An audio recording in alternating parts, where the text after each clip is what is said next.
Good afternoon, ladies and gentlemen. Wow. This is the best attended center conversation we've had all year. Give yourself a round of applause. Yay. It's wonderful to see you all out here on our snowy winter day here. I have a few words that I'd like to share with you before I introduce the person who will introduce the person that you've all been talking to already. Looking back at 2017, it has truly been a remarkable year here at the Research Center. We had an amazing Cameron R. Argetsinger Award dinner honoring Mario Andretti. Fantastic evening. We've had wonderful changes in our lobby displays throughout the season. We had a great and successful car raffle. Our archival staff has made incredible strides in organizing the Sports Car Club of America collection. Oh, that's a little better, isn't it? Maybe if I hold it up a little. As well as beginning to survey our extensive collection. We've also had an opportunity to welcome new staff members, some of whom are here today. Rick Huey, Joe Calley, Duke Argetsinger, and Fred Wickham have all joined our staff this past year, helping us out. Looking ahead into 2018, particularly starting with Center Conversations, it is our tradition to kick off our Center Conversations in January with our locals. So we're going to kick off with 15 in the Watkins Glen Drivers Walk of Fame, presented by our own Bill Green, Rick Huey, and Jim Scaptora. That's going to be on January 20th. We'll celebrate the 70th anniversary of Watkins Glen Road Racing in 2018, 70 years. We'll have our 4th annual Michael Argetsinger Symposium on Automotive History. That'll be in November. We've moved the annual Model Car Show to the opening weekend in April. It's generally been in March, but we've moved it back a month. And we're finalizing details for many of our other center conversations.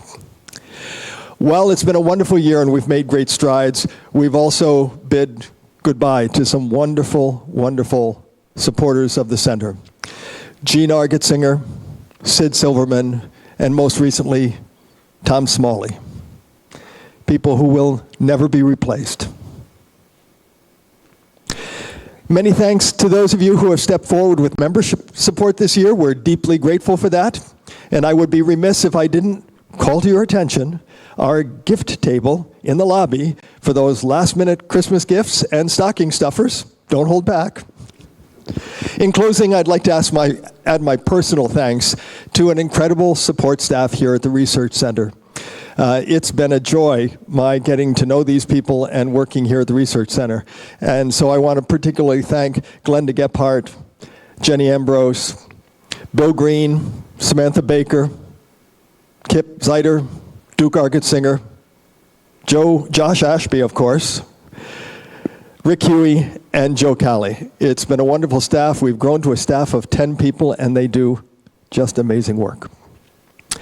So with that, it is now my pleasure to introduce our Director of Outreach and Visitor Services, the one, the only, Kip Zeiter.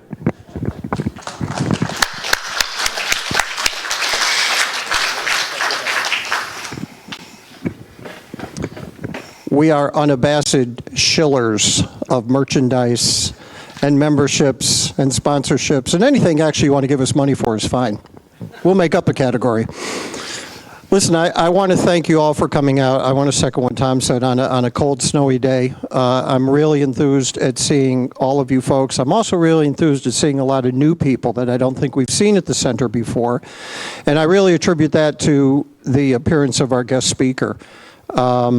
Before I introduce Steve, I also want to thank Lou and Chad Parks for bringing the 3/4 midget, the TQ midget, which is on the floor, which lets me then shill for our motor coach trip to Albany on February 10th, Saturday. We have Horseheads and Binghamton pickups. So you're going to have an evening of indoor racing. So if you can't afford to go to Daytona in February, this is much cheaper. We'll take you to Albany that night. Okay?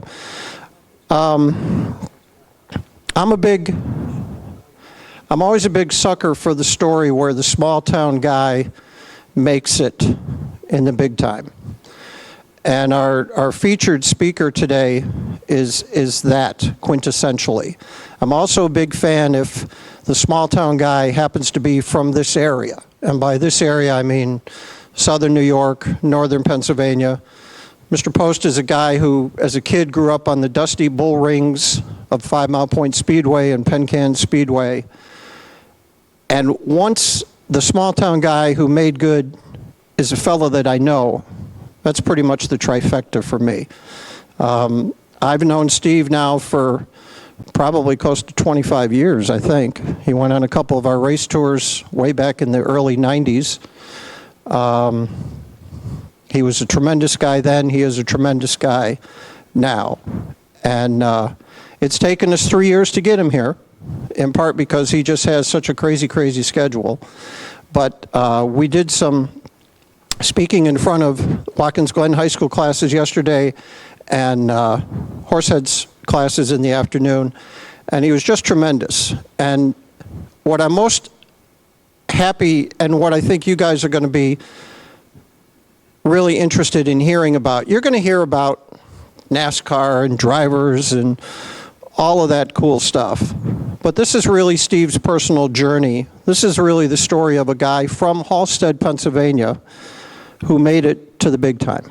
There's 8 people that announced for Motor Racing Network, and Steve is one of them.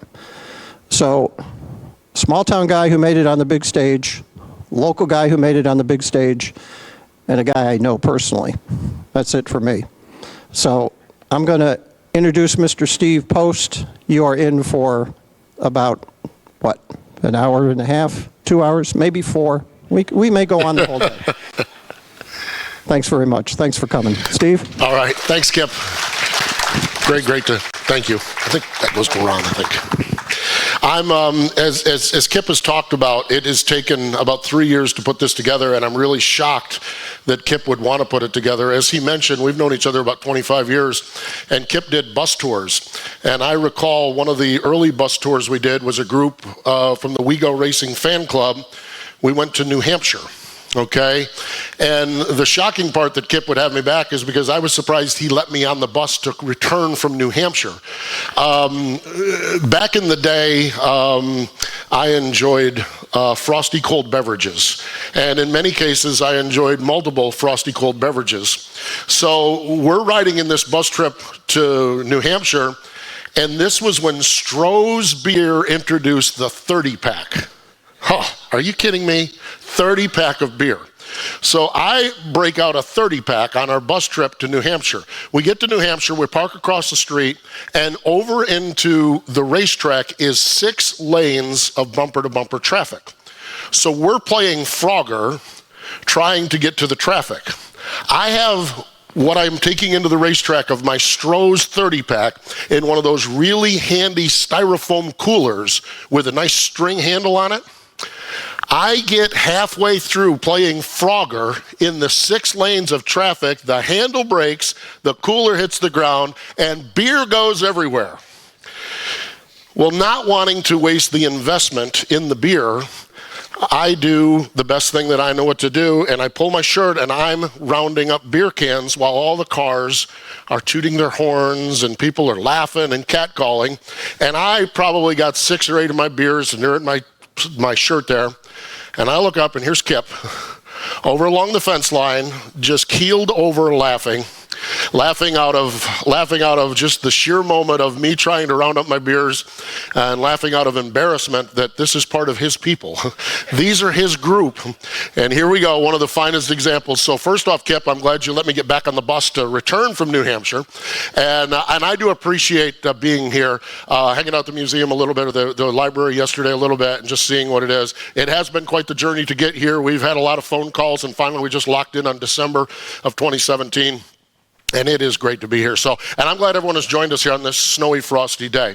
So the story kind of starts like this. And it starts with an announcer.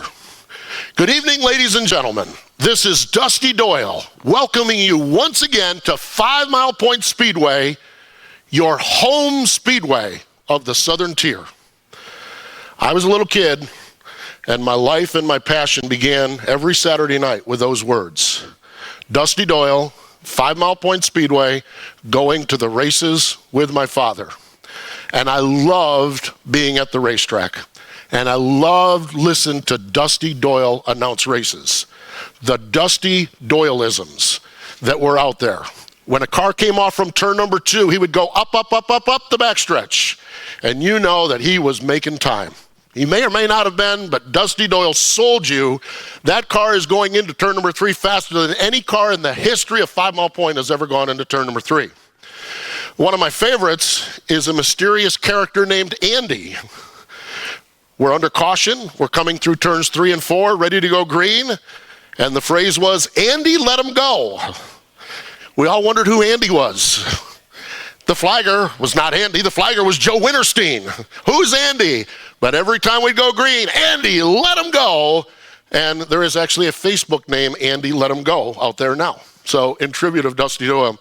The Dusty Doyleisms that were so much fun, when the heat race would roll out and there was 13 cars, he would say 2, 4, 6, 8, 10, 12, and another car, because it's not good luck to say 13 at the racetrack. It was always that. And when we did that moment at the beginning of the night, ladies and gentlemen, will you please stand? Let's remember who we are, what we are, and where we are for one stanza of our national anthem.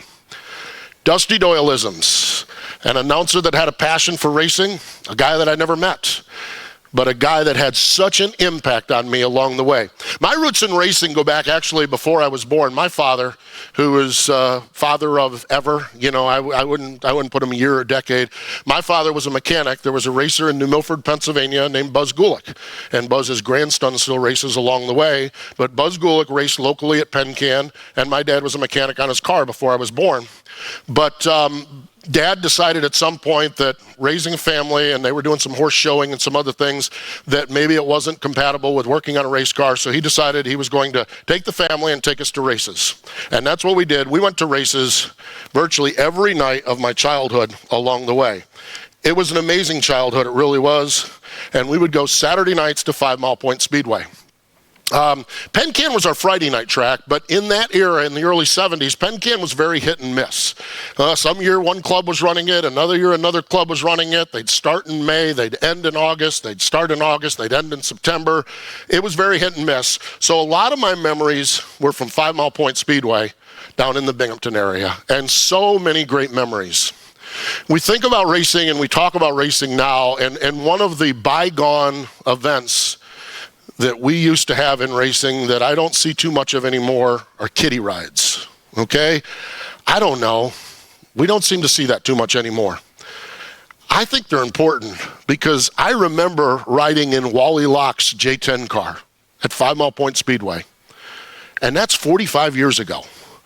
I remember climbing in and sitting on the side rails and the rumble of Red Harrington's Modified. It was 45 years ago. I remember kiddie rides. I remember at Penn Can, you'd line up along the fence and a car would pull up and you didn't have a choice who you were getting. I got the chance to ride with Mike Colston in his car.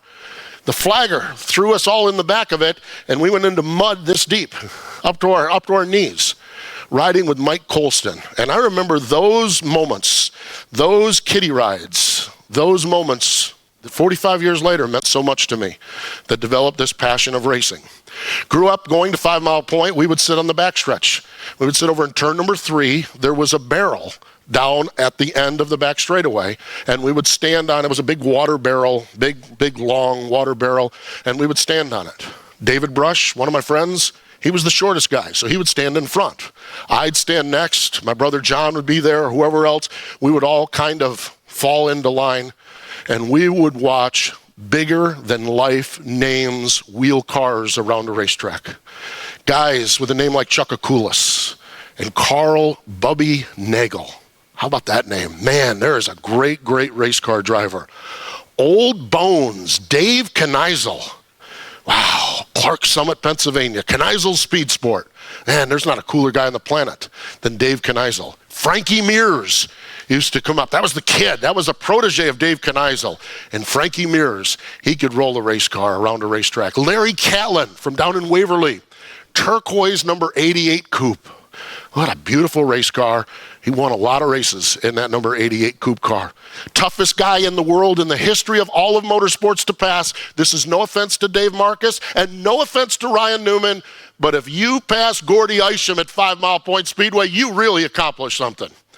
I ran into years ago Andy Belmont, who raced in the ARCA Series, and I ran into Andy down at Daytona talking about the ARCA Series, and I said, hey, I'm from 5 Mile Point Speedway, and he says, I'm telling you what, he says, I lost 15 years of my life trying to pass Gordy Isham. And those were the heroes, those were the racers, those were the big names that we loved, those were the big names that we followed along with. My first recollection of a race, and I appreciate there's a Facebook group, and I went on there a couple of weeks ago and asked, and I think I've got the dates on this right.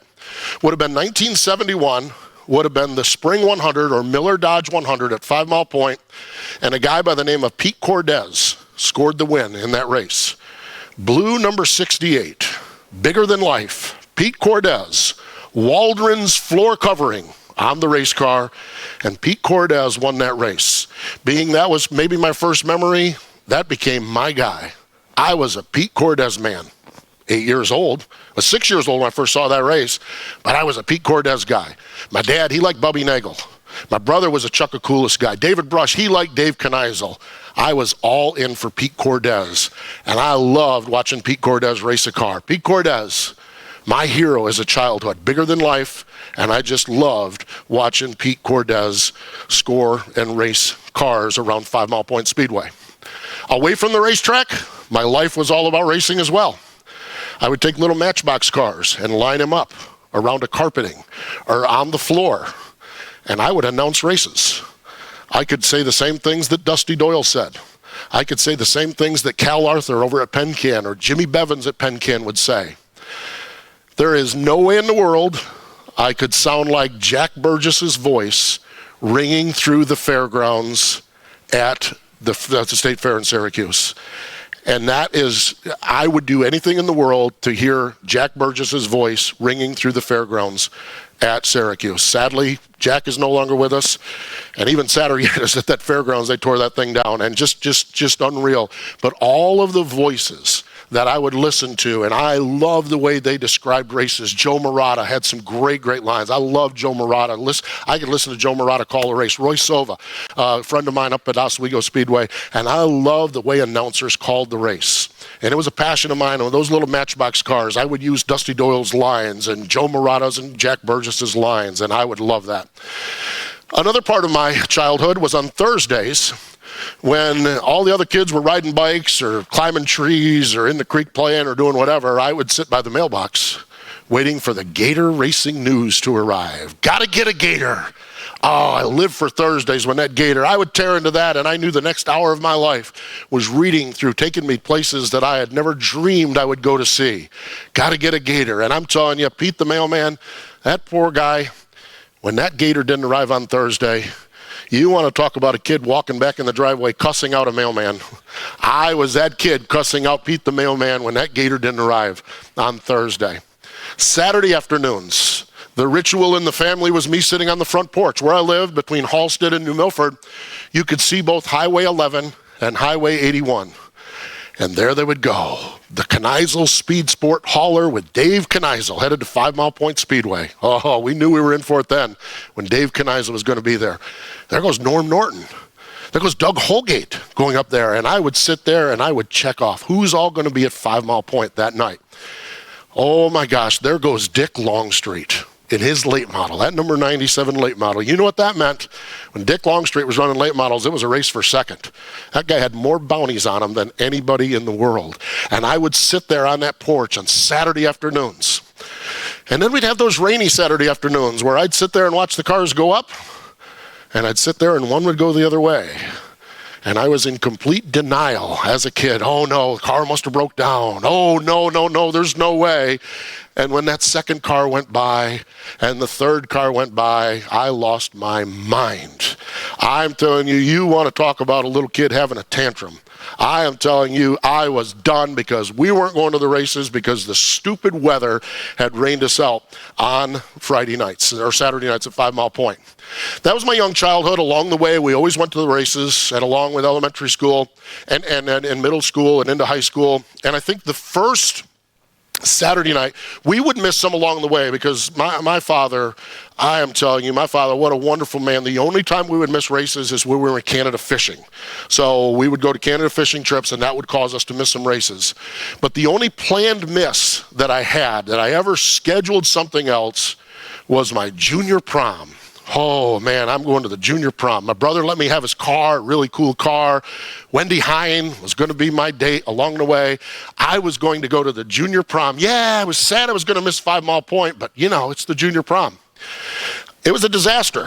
I hated the junior prom. I had no fun at all, and I felt sorry for poor Wendy Hines stuck with me at the junior prom. So much so that the night of my senior prom, while everyone else was borrowing brothers' cars and wearing nice clocks, I was in the car headed back to 5 Mile Point Speedway, where I belonged, and I spent my senior prom at 5 Mile Point Speedway. I loved racing as a kid. And I mentioned my father. We would go on road trips. We'd go to Fonda. We went up there one time. We went to Albany, Saratoga. Went to Lebanon Valley. And one of the great trips we would go on every year is Labor Day weekend. We would load up, Bob and Ella Darrow, Mom and Dad, all of us kids, and we'd get a place somewhere up on Lake Ontario.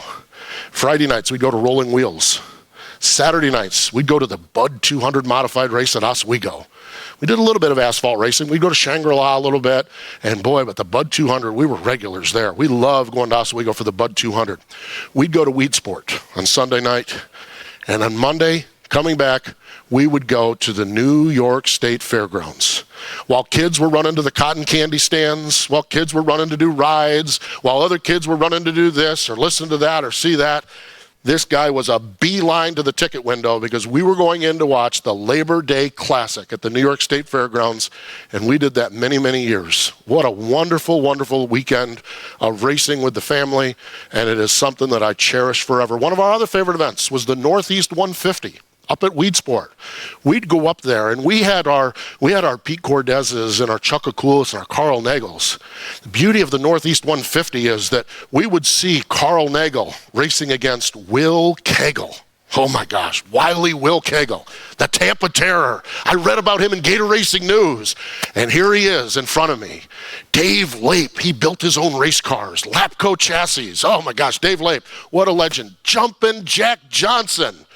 Kid AJ Slideways, Magic Shoes Mike McLaughlin. So I'm sitting there and it's overload for a kid. You've got Will Cagle and Carl Bubby Nagel and Dave Kneisel and Pete Cordez and Alan Johnson, and just overload for a kid. It was the Northeast 150. Man, what an experience. We did that a number of years, and all of those were great, but our favorite event, and actually I was just talking to Dad about it a couple of weeks ago, was the Eastern States 200 down at Orange County Fairgrounds, Middletown, New York. Man, that was it. That was big time. 1978, we watched a man by the name of Lou the Monk Lazzaro win that race. Lou Lazzaro, while everyone is rolling in with nice trailers with wheel racks, Lou Lazzaro would roll into a track with a flat trailer pulled by a station wagon with tires in back of the station wagon, and a dog is the only person with him. He would roll into the racetrack, and you know what would happen? He'd whoop everyone's butt. Lou the Monk Lazzaro. I watched him win the 1978 Eastern States 200. Man, what a memory. 1979. Oh, it was a fluke. No way this could have happened. The Eastern States 200, 1979. The kid got lucky. Oh, he was not Will Cagle. He was not Buzzy Rudiman. He was not Frankie Schneider. He was not Lou Lazzaro. Some kid by the name of Brett Hearn won the Eastern States 200. Oh, what a fluke. That is never going to happen again. Well, it happened 10 more times. Brett Hearn, kid, but I watched him win his first Eastern States 200. Maybe my favorite, 1980. Oh, just the name sends chills, just the names. Kenny Brightbill. Oh, I don't know if any of you remember Kenny Brightbill. I am telling you, still around, still doing stuff, raced up to a few years ago, and every once in a while I think he still climbs aboard a race car. Kenny Brightbill on the side of the car, on the side of the hauler, Brightbill Donkey Farms. We haul ass. Yeah. And I'm telling you what, Kenny Brightbill, and it didn't matter where he went, he hauled ass. That guy could wheel a race car. Later got to meet Kenny Brightbill, and the first thing I noticed about him was when he shook my hand, he shook my forearm. His hand was so big, he would grab you. His fingers were at your elbow and your hand, your palm to palm. Just an amazing guy.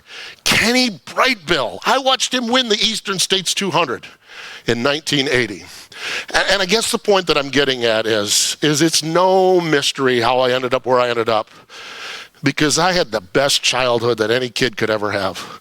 Going to the racetrack, watching heroes, going to the pits afterwards and meeting your heroes. My dad was buddies with Eddie Rafferty. Eddie Rafferty showed up at my house one time. Oh my gosh. I mean, this was an amazing childhood that I have. And I'm so blessed with my mom and dad. They are just so amazing, and we did so much together. My mom and dad were school bus contractors. In Pennsylvania, the bus contractor, the school districts would contract with individuals. So it wasn't like New York State where the school district owns all the buses and they just hire people to drive them. In Pennsylvania, they contracted with the people. So mom and dad had the same schedule we did. So our summer times, when we weren't at the races, we were in Canada fishing. And just a blessed childhood, an amazing childhood that I had, and I'm just so thankful to have been raised in turn number 3 at 5 Mile Point Speedway and going to all those races. Graduated from Blue Ridge High School in 1982, and I had this really weird, awkward, backward misconception of what a career needed to be. Somewhere I got twisted up that you never let your passion become your career because you could then learn to hate both of them. And that, I am telling you, is the most faulty premise on the planet, okay? I lived my life for a number of years thinking I don't want racing to be my career because I don't want to hate. And I don't know where that came from because I know it didn't come from my parents. I'm not sure where it came from. But I had this premise. So I go off, I get accepted at Penn State University, and I am going to be an accountant. Yes, I'm going to be an accountant, and I'm going to go to the races on the side. So I roll through my freshman year and my sophomore year, and I'm at Penn State Hazleton. And I go to my junior year at the main campus and the big accounting 401 class. This is the Mac Daddy of all accounting classes. This is the one, man. This is the one. This is going to set me up for life. And I'm sitting there at night in the library or in my room doing the homework. Oh my God, I hate this stuff. Oh my God. Let me just get this homework done so I never have to see this stuff again. Have they lost their mind? I'm going to sit here and do this? And all of a sudden it struck me. It's like, wait a minute, dude. This is your major. This is what you proclaimed that you wanted to do. And so I was in the Smeal School of Business at Penn State and had this right-hand turn and made the decision at that point to go into marketing because marketing was more people-oriented and accounting was more numbers-oriented. So I got out of that, but I still lived under this mindset that I didn't want to work in racing. I wanted to work somewhere and just have racing be this passion and be this hobby. Along that time period, it was 1984. July 22nd, 1984, between my sophomore and junior year, made my first trip to Pocono Raceway. The Like Cola 500 for the Winston Cup Series. And you want to talk about heroes bigger than life. Harry Gant beat Cale Yarborough. Cale Yarborough and Harry Gant. I used to watch those guys in February in the Daytona 500 with Ken Squire calling the races. I'd run home from church and hear those guys, and here they were at Pocono Raceway right in front of me, racing, and watched Harry Gant win the race down at Pocono, beating Cale Yarborough. Bill Elliott, I think, was third in the race. And all of these bigger-than-life TV guys were right here in front of me, right here close to home. Rolled through the balance of my college career. And when I arrived at my senior year, did all of the traditional interviews for sales jobs, all the marketing interviews you would do, and nothing was really happening. And I kind of poked around and said, well, maybe I'll just dabble in this racing a little bit. And reached out to Pocono Raceway, reached out to 5 Mile Point Speedway, And soon after that, in fact, ironically, I think the phone call or the mail or whatever it was, we didn't have email back then, it all came about on the same day, where Bob Plebin at Pocono Raceway was going to allow me to volunteer to work in the press room staff. Wow, man, I'm telling you what, Cale Yarborough and Harry Gant and Richard Petty, I'm going to be right there, rubbing shoulders with them. My gosh, we're going to be hanging out together. So I got hired being an interesting term when you're really offered to volunteer, at Pocono Raceway. And then Jim Randall was the promoter at 5 Mile Point Speedway at the time. And Jim offered me to do PR and to find sponsorship. And I'm not sure, I think Jim was paying me $35 a week or something like that. For where I was at, it was great. So graduated from Penn State in 1986, and that summer I actually worked at 5 Mile Point Speedway, $35 a week. Worked at Pocono Raceway for free. We're sitting at 5 Mile Point Speedway, and in comes a pace car. The Reverend Brother Pat Evans shows up. Now there's a character. Some of you, I know Tom, some of you know Pat Evans. Some of you have heard of Pat Evans, and Pat was a racing minister. He showed up, and he recruited me to be a columnist for Speedway Scene newspaper. Oh my gosh, you want to talk about having it all. I had it all. I was going to Pocono, doing the cup stuff. I was at 5 Mile Point doing the dirt stuff, and now I was a columnist for Speedway Scene. Oh my gosh. Well, the reality set in. In about September, the $35 a week that 5 Mile Point was paying was only during the race season. And that was going to be thin along the way, and I needed to find a job. Got a job in the marketing and sales field, because again, I'm still subscribing to this racing on the side. Got to have a career that's not racing. And I got a job at Warehouse Carpet Outlets. They're now based in Endwell. I was actually in the Ithaca store for about 3 or 4 months, and then in 1988 made the move down to the Endwell store. And was continuing to do all my work in 88, I guess it was. Let me see, get the dates here. Actually, in 1987, started working in Endwell with Warehouse Carpet Outlet. 1987, a couple of different things happened to me on the racing front. Made the move from Speedway Scene to Gator Racing News as a columnist. Just became dear friends with Norm and Donna and Joe and Susie Patrick, and just wonderful people with Gator Racing News, and another one of those entities we have that is no longer around. But became a columnist there. It was just a sheer numbers thing, and so much easier to get my stuff to Syracuse than it was up to Massachusetts. But something happened in 1987 in local racing in the southern tier in northeastern Pennsylvania that would alter my life and alter the course of racing. It was June 26th of 1987, and a new guy had come into Penn Can Speedway. He was a new old guy, okay? As 1987 started to unfold, different people would say, "Did you hear Ricey's coming back to Penn Can?" I'm like, "Ricey? Who's Ricey? Who's Ricey?" Seward Rice. He was the club president for the Susquehanna County Stock Car Club in the early 1960s. And from all accounts, he was the man. He was beloved. They thought he did a great job. The club had more money than they ever had before, and Seward Rice was the club president. Ricey worked at a foundry in Halstead, Pennsylvania, the Halstead Foundry. And the Halstead Foundry shut down, and he was looking for work.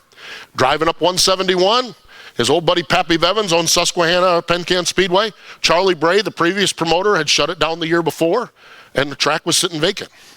And on June 26th, Seward Rice took over and started promoting races in 1987 at Penn Can Speedway.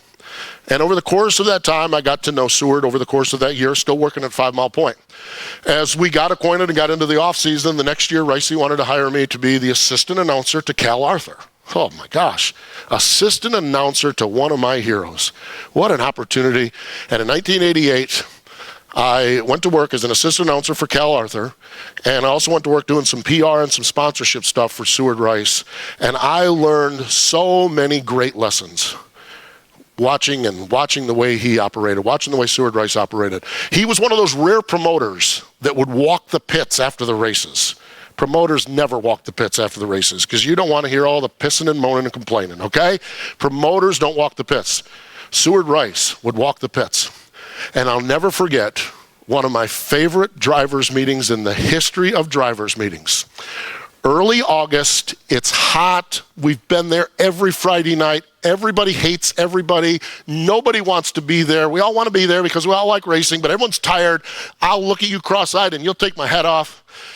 And Ricey calls the troops in, and he had a big baritone voice. And he said, gentlemen, he said, we're all tired, we're all hot, and we're all really bothered by it. You've been racing here, and this guy's ran into you, and my flagger did this to you, and my handicapper, Casey Cole, he put you back here. Casey's right there. He put you here, and you feel like you've been screwed, blued, and tattooed. And I said, what in the world is this? He said, your crew members, they've been working all year. They've been sweating. You've hollered at them. They've hollered back at you. The officials, they've told them to push the car here. We're doing this. You got screwed by this guy. Your officials, your crew members, they feel like they've been screwed, blued, and tattooed. And all of a sudden, this is starting to unfold. He said, my employees, they're sick of arguing with you. They're sick of working in the kitchen up there flipping burgers in 90-degree weather. They're sick of parking cars, and they're sick of dealing with security, and everyone's hot and everyone's miserable. My employees, they feel screwed, blued, and tattooed. And I'll be honest with you, I'm about done with all of it as well, and I'm feeling screwed, blued, and tattooed. And we're all sitting there, and you could, for a driver's meeting in the pit, it's the only time drivers have ever listened in a pit meeting. I'll guarantee you, it's the time they've ever listened. And everyone's standing there. He says, gentlemen, let's make a deal. We've only got 3 more weeks of racing. Let's all just get through it together and get away from each other, and we'll all come back next year. And I never saw a transition more amongst the field of drivers, employees, everyone. Everyone walked away, and we had 3 peaceful, wonderful weeks of racing, ended with a Pen Can Spectacular, and it was just amazing. Ricey, I'm telling you, the guy had a real knack for communicating, and his very first thing was the spectator comes first. I'll never forget the first night back in '87, he took over the track and he called a driver's meeting and he said, look, he said, we're in Susquehanna, Pennsylvania. There's a few people around here. There's a lot more people in Binghamton, which is 30 minutes away, and a whole lot more people in Scranton, which is 40 minutes away. We need to roll early. We need to be done. We're starting at 7:30. We need to be done by 10:15, 10:30. We need to be out of here so everyone can go do what they wanted to do. Along the way, I became the lead announcer at Pen Can, and I knew the starting time was 7:30. We had a gentleman by the name of Millard Hall who sang the national anthem. And quite generally, at 7:28, Millard Hall was singing the national anthem, and we were good. Well, we had one night, I think Mike Colston flipped on the front stretch. I think we had some kind of bounty to issue to Billy Trigo or something. I don't know, something. There was all kinds of stuff going on, and we were late. And I looked at my clock, I looked at my watch, and it was 7:34 when I introduced the singing voice of Pen Can Speedway, Millard Hall. Well, Seward Rice, white head to toe, handlebar mustache, he would do this, and this. He's over at turn number 2. He just walked out of the pits and I saw him. He does this and he does this. Puts the arm down and he does this again. Like, oh boy, here we go. I'm in trouble here because I'm 4 minutes late. So I walk, first heat race runs, he's down in the infield. He comes across, and it's like, and you just know, you're just sitting there, you're sitting duck. I'm just like, he's headed my way, okay? He's taking his time, and he's meeting people and kissing babies and talking to tow truck drivers and everything, but he's not veering in any other direction. And it took him about 3 heat races to get there. And he walks up in the tower, and I was announced from outside there. And he walks up, and he just kind of taps me on the shoulder, and he said, let's get down in the office and talk. And I don't remember, I don't know if Leon was my other announcer or someone, but someone else took over the microphone. And we went down in the office, and he said to me, Steve, what time do we start here? And I said, we start at 7:30. He said, what time did we start today? And I said, well, Millard was singing at 7:34. He said, all right. He said, so that's 4 minutes. I said, yeah. He flips me a sheet of paper, and he says, count the names on that paper. And as I'm counting, I realize this is the employee list, okay? And everyone's name is there. Probably Grant Buck's name was there, and Casey Cole, and everyone's name was there. He says, how many is on that list? And it was 50 people. He said, hold on one second. And he radios down to Sandy, his daughter, who ran the ticket office, said, Sandy, ballpark, how many people we have here? She's, we have about 1,500 people here. And he said, okay. And he flips me a calculator. He says, now take your 4 minutes. He says, and multiply it by 50 people. He said, okay. He says, and now multiply it by 1,500 people. He said, if every one of my employees cost me 4 minutes, we're out of business. We're done. I don't know what the number was, but it was thousands of minutes. We're done. He said, so my question is the same question I had at the beginning of this conversation. What time do we start? He said, we start at 7:30. And it didn't matter. We could have pestilence. We could have tornadoes. We could have cars on fire the length of the front straightaway. We could have 10,000 people in the stands or 2 in the stands. It didn't matter. At 728, Millard Hall was singing that national anthem. It was just going to happen, but those lessons learned about fans first and his passion for it and all the lessons learned, what a great, great era. What a great time in the late 80s. Also did some work then. I got into the radio business, overnights at WHWK, the country station down in Binghamton, and did that along the way as well. And then came 1990. Had an opportunity to pick up a second track, MAVTV Speedway in Lakeville, Pennsylvania. The Thrill Track. And Thrill Track had something to do with what happened on the racetrack. It had everything to do with what did not happen on the racetrack. I kind of went down for an audition. I'm down here, I'm announcing, and MAVTV, you announced at a porch off from the side of it. I love announcing outside. I'm not one of these guys who likes to be behind glass. I like being outside where I can hear things. So I'm on this porch, and I'm reading lucky numbers. For a hat, lucky number 765321. And I hear some people cheer, and I say, someone won something. For a t-shirt, 761. The next thing I know, I hear people cheering and screaming and hollering. I get to like the third number, and the place is just losing its mind. I look up, and at the start-finish line, making his way from turn number 1 to turn number 3 is a man buck naked. We had a streaker at MAVTV on my first night announcing there. Crowd is going wild. I said, well, there's no sense in doing lucky numbers. They don't care about lucky numbers now. Place is going wild. Everyone's losing their minds. So we had a streaker on my first night at MAVTV. And as I got done, I said, I think I'm going to like this place. This is entertaining. This is really entertaining. So we would do, and I introduced music to the shows, and I would play some songs along the way. One of the songs that I liked to play was David Rose's The Stripper, okay? Da-da-da, da-da, da-da, da-da, and we all know that's an old song from the early 60s. And I would go, we'd go to intermission. I'm like, oh, ladies and gentlemen, we're going to take a little break here. And hey, if you feel so inclined, here's a little music, So boom, and I'd hit it. And, some fat guy'd get up and dance, and everyone, it'd be fun, So I'm sitting there one night, and I hear this ruckus as the stripper is going on, and I look down at the start-finish line, and here is this middle-aged woman who is starting to do the dance.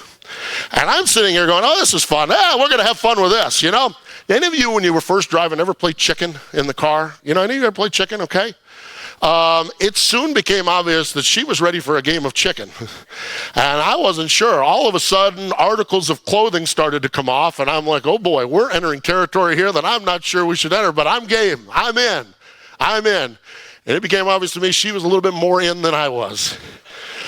So I hit the pause button on the stripper song. She stops. The crowd loses their minds. Beer cans are flying at the tower, and all hell is breaking loose at MAVTV Speedway because I ruined what was a perfectly good striptease going to happen at the Thrill Track at MAVTV Speedway. MAVTV Speedway, the other thing, and they explained this to me right off the bat. You were a two-sport announcer when you announced at MAVTV. You were a race announcer and a fight announcer, because they love to fight at MAVTV Speedway. The flagger was a guy named Ed Ziga. And to my understanding, Ed Ziga liked 3 things: flagging races, drinking beer, and fighting. And I'm not sure what the order was. But I do know what the rules were. When a fight would break out on the grandstand, it didn't matter where we were at in the race, the caution would come out.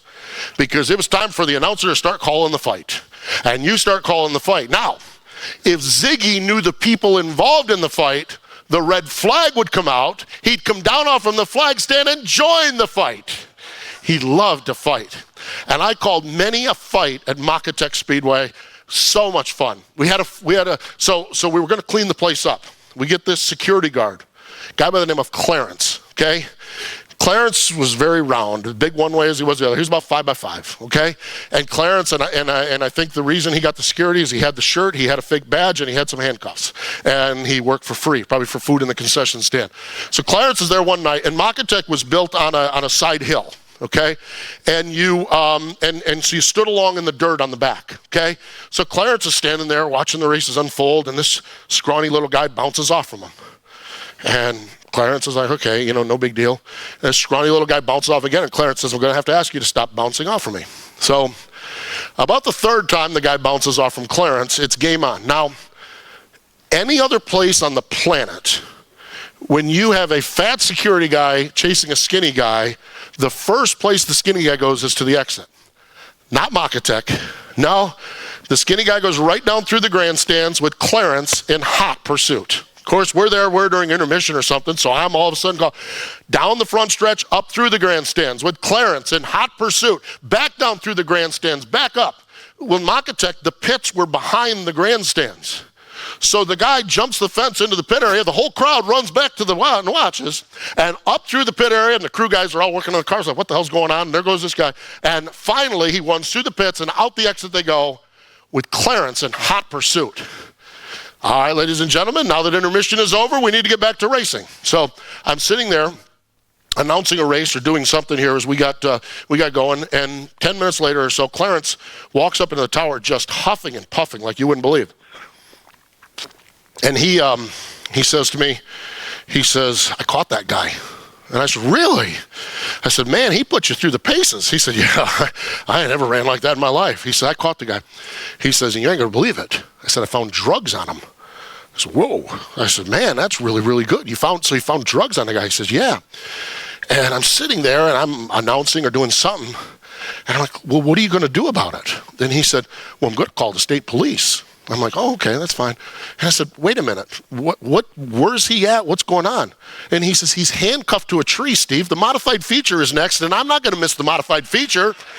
So he's handcuffed to a tree up in the woods. This poor guy goes to the races, has a little weed on him, gets into it with a rotund, he gets caught by the fat security guard, and finds himself handcuffed to the tree while Clarence watches the modified feature. Then he calls the state police. Makatech Speedway, the one and only. I could not do the post-race parties at Makatech Speedway were unreal. I could not do one half of one night at Makatech Speedway now, and we would party until sunrise. We would go there. One time at Makatech Speedway, I was in charge of turning the lights off. Well, I'm telling you, at 10 o'clock in the morning, you don't realize the lights are on. And the guy that ran the track went over there Wednesday night to start grading the track, and the place is lit up all week long because I forgot because we left at daytime. Makatech Speedway, just some great, great memories, some great times along the way. Along the way, the career, I'm still selling floor covering. I'd moved to a distributorship, and I moved down to Clark Summit, Pennsylvania. And at Clark Summit, Pennsylvania, I hung at a place called The Only Place. And there I made some really, really good friends. Reed Miller, and Dick and Phyllis Longstreet, and just dear friends to this day. Unfortunately, we've lost Dick in the last year and a half, but just really, really sweet people. And we formed a car show called Speed Sports Showcase down in Scranton. I know many of you that had gone to the car show, and we did that. So we had the car show going on. And I'm really thrilled, by the way, I'm stepping forward to here. There's a new group, Tony Frabel and a group are going to put together Speed Sports Showcase again. So the car show returns to Scranton, and I'm just so happy for them. And I do like it. They didn't owe this to me, but they actually reached out to Phyllis and to myself, and I believe to Reed, and asked for our permission to go do it again. And I like that respect that they showed. They didn't have to do it, but I love the fact that there's a car show. So as I'm looking at life here in the early 80s or the early 90s, Speed Sports Showcase, I have a program book that I do at all the racetracks, at the two racetracks I'm at. I'm announcing. I've got all of this stuff. I'm writing a column for Gator Racing News. Another group that I was very involved with was the WeGo Racing Fan Club. I talked about that a little bit when we were talking about Kip. I was president of the WeGo Racing Fan Club, and we just had so many great memories and so much. And life was just rolling along with selling carpeting and the party and the racing and everything else. It was really, really good. Well, at a WeGo Racing Fan Club event at Shangri-La down in Owego, I met a young lady. And that young lady would ultimately become my ex-wife. But of course, there was a few steps in between there along the way. And this whole philosophy of don't make your work don't let your passion become your work was really starting to fail on me. Because I was spending more time in races and events and social events and WeGo Fan Club and Speed Sports Showcase than I was selling carpeting. And the people that I worked for, it was a distributorship out of York, Pennsylvania. They came and they said, look, we're not telling you to leave, but we're ultimately going to tell you to leave. You need to follow this racing thing, dude. You're spending more time on racing than you're working for us, and we really suggest you do it. Had a lot of things going on, and I had this young lady that I was falling in love with. And so it was like, we better start to think about this. In 1994, started interviewing for some jobs in the NASCAR business. And in end of 1984, I was hired by a company called McLean Marketing. I was going to be the PR rep for Factory Stores of America with Butch Mock Motorsports and Todd Bodine. Well, what do we do? How do we do this transition? So we hurried up. February 4th, 1995, we decided to get married. We're going to throw together a wedding. And some of you were there, as well as 26 inches of snow on wedding day. This was fraught with a challenge as well, because we were doing all of our friends a favor by saying, we're just going to do a money tree. We want to make it easy for you. We just want to do a money tree. Truth of the matter is we needed the money tree to pay for the wedding and to pay for the trip to North Carolina. So we have 26 inches of snow. We go through the ceremony and we're getting word that this one's not coming and that one's not coming and this one's not coming. And it's like, oh my gosh, what are we going to do? Beyond all of the feelings we're having of the day is the money tree is going to be dry. We're going to be at the VFW in Halstead, Pennsylvania, and not even be able to pay for the keg of beer that we spent the money on. But the good news is the money tree was good. It was enough money to pay for that. We went and we did a family reception at the VFW in Halstead. Then we went and we did a racing family reception at Tigo's Tavern in Conklin. Another great place, by the way. I'll tell Tigo's story here in just a minute. Let me get through the wedding here. We did the wedding, and then we were staying at the Quality Inn, and of course there's 26 inches of snow. The Quality Inn was right next to a place named Country Bob's. So the third reception was at Country Bob's, and Country Bob's was a place not for the faint of heart. Not a whole lot of proud moments happened at Country Bob's, by the way. But yes, we were there, and my bride at the time actually rode the mechanical bull in her wedding dress on that night in our third reception. Yeah, Casey and Clara, they're remembering that. They're remembering that well. Just an amazing, amazing time. Tigo's Tavern. I got to get off script here a little bit to do a Tigo's Tavern story. Great little bar in Conklin. Tim and Polly Bunsick, they ran it. How ate up we were with racing. Okay, the old phrase, you're not drinking a beer unless you have dirt in your beer, okay? So we get to the off season and we know we're facing a long, cold off season with no dirt in our beer. Polly Bunsick goes over to 5 Mile Point and she gets a shovel full or pail full, 5-gallon pail, and 5 Mile Point and clay. I don't know that they've ever seen each other, but whatever the dirt was, and I love 5 Mile Point Speedway, but I'm telling you what, the clay content at 5 Mile Point Speedway has never been all that much. She went over and she got a 5-gallon pail of 5 Mile Point dirt. And she brings it over and she puts it in little baggies, okay? And she takes and she puts a pinhole in the little baggies and tacks one up above every seat at the bar. You'd walk in, you'd get your draft beer, you'd tap the baggie, and a little 5 Mile Point dirt would fall down. We had dirt in our beer the entire off season. Now, of course, strangers that would walk in off the street, like, what are these people doing putting dirt in their beer? Lost their minds. But that's just part of life that we had around at that time, and just an amazing, amazing adventure. So fast forward, we'll get back to the wedding, and I got married on Saturday, February 4th. We made our way to North Carolina. We're getting ready to go to Daytona. I'm going to be Todd Bodine's PR guy. Tuesday morning, arrive back in the office, get a call to go in and meet with the boss. I could tell by the look on his face, this was not necessarily one of those real happy meetings that we were going to have. Steve, he says, I think I jumped the gun on hiring you. We no longer have the Factory Stores of America account. What I need you to do is take the press kits that you developed, take your business card out of the front of them, box them up, drive up to Charlotte Motor Speedway, and deliver them to another agency. Because we're so late in the game, they're going to take your press kits and go to Daytona. What does this mean for me? What does this mean for, we just got married. We got no money. We got nothing. Ed McLean, the guy that owned the agency, he was able to take us to Daytona. We did hospitality for Citgo for Speed Weeks. So we went down to Daytona for Speed Weeks. But it wasn't soon after that we end up broke in Matthews, North Carolina, which is just outside of Charlotte. My soon-to-be ex-wife, or ultimately to be ex-wife, and I, we handled things usually by going to a bar room somewhere along the way. That was generally our way of handling crisis situations. And it was a Tuesday night, and we had a whopping total of $26 to our name. We didn't have enough money to move back home. Let alone, and I was pretty much committed. I'm going to do this racing thing, even though right now it's looking really bleak. Unemployed, strange city. All of our friends are up in the Binghamton area. We're sitting here in Charlotte, North Carolina, and we got $26 to our name. And she's like, what are we going to do? We're crying. We're all upset. We're all everything like that. And I said, well, there's a bar out across the parking lot. They have dollar draft night tonight. We're going to go drink like we own the place. We're going to get up tomorrow morning. We're going to build resumes. And we're going to do like everyone else in America does and find jobs. And that we did.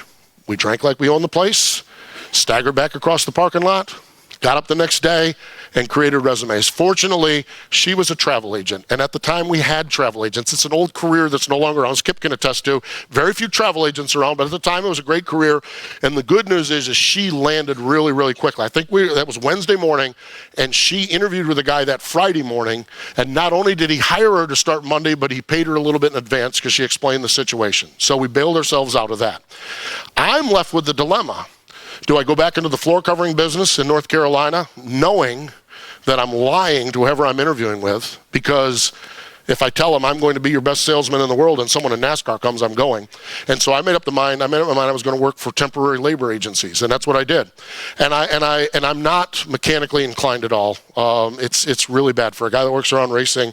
I mean, I can barely find the dipstick, okay? I mean, the key in the side of the car, the engine, I'm good at that. That's about it. So I get a job with a temporary agency installing heating and air conditioning units. And I often think about it when I drive by those complexes when it's 100 degrees in August or when it's 20 degrees in July, those poor, poor people, because there ain't no way in the world when I installed those air conditioning units are those things working properly. And there's got to be the worst air conditioning installation job in the world. So we rolled through 1995 with me doing that, Julie being a travel agency, and the fall of that year I was able to get a volunteer job at Charlotte Motor Speedway in the PR, working in the press room.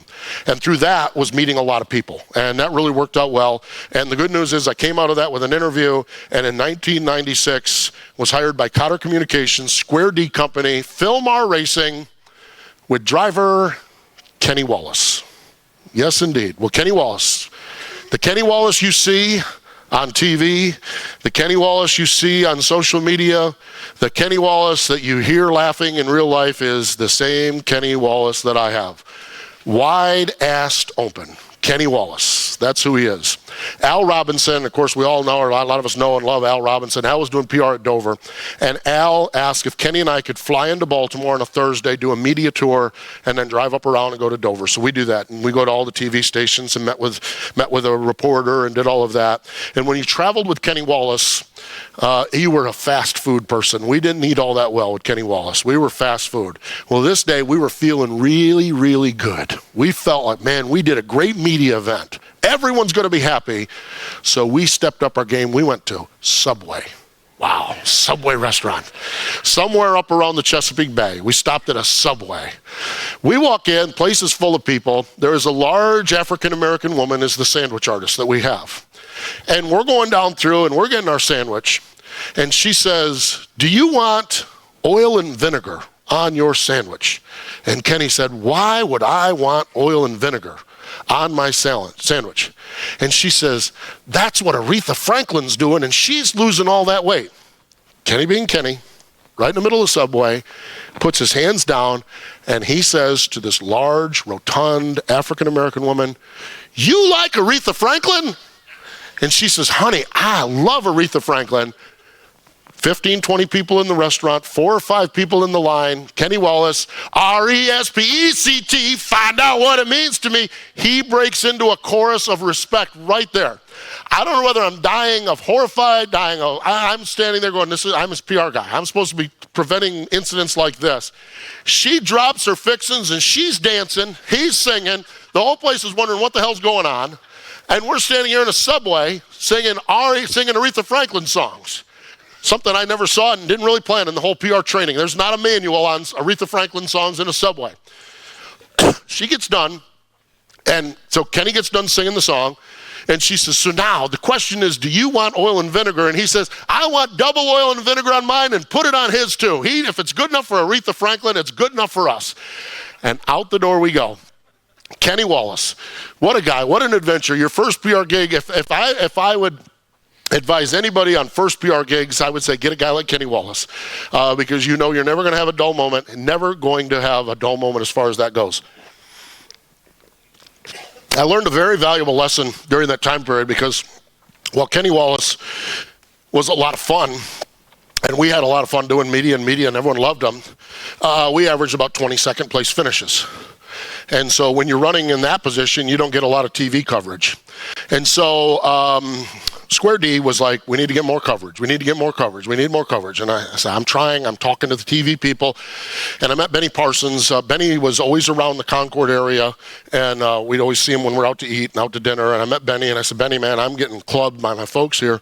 He said, Steve, he said, we're not going to talk about a guy running in the mid-pack.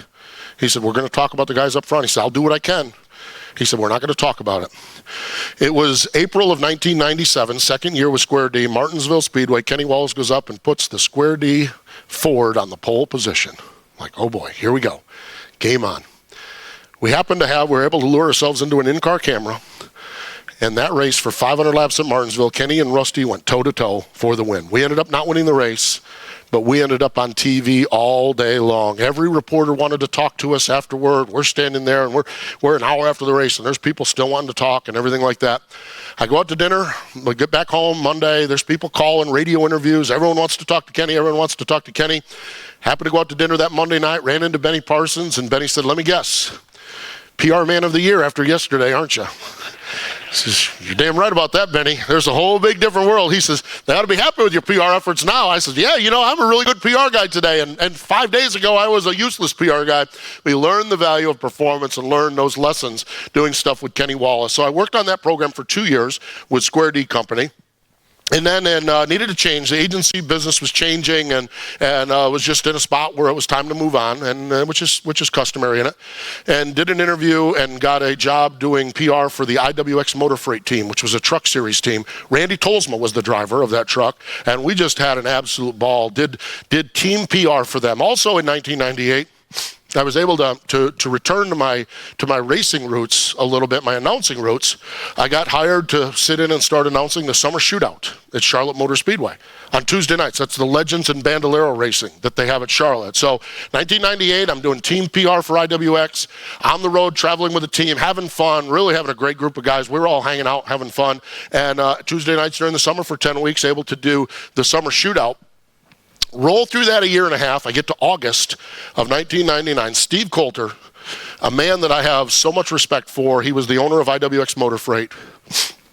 We get to August. We're in Indianapolis, and it was nothing for Steve to say, let's go have a beer at the bar. And we sat down and had a beer at the bar, and Steve said, I'm a trucking company, and a trucking company really doesn't need a good PR man. Here we go. I know where this conversation is going. This conversation had a little bit of a twist to it, though. Steve said, here's the deal.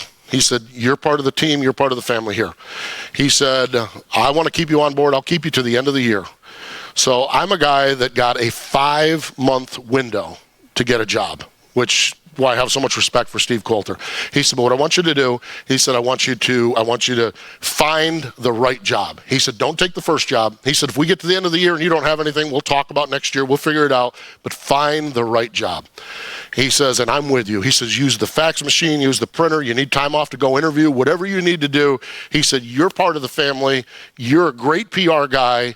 I need you with someone who needs a great PR guy, not a trucking company. He said, and that's what I want for you. So roll along. We get into October, November, and I catch wind that Texaco Haviland is going to have a driver change. Ricky Rudd is going to drive for Robert Yates.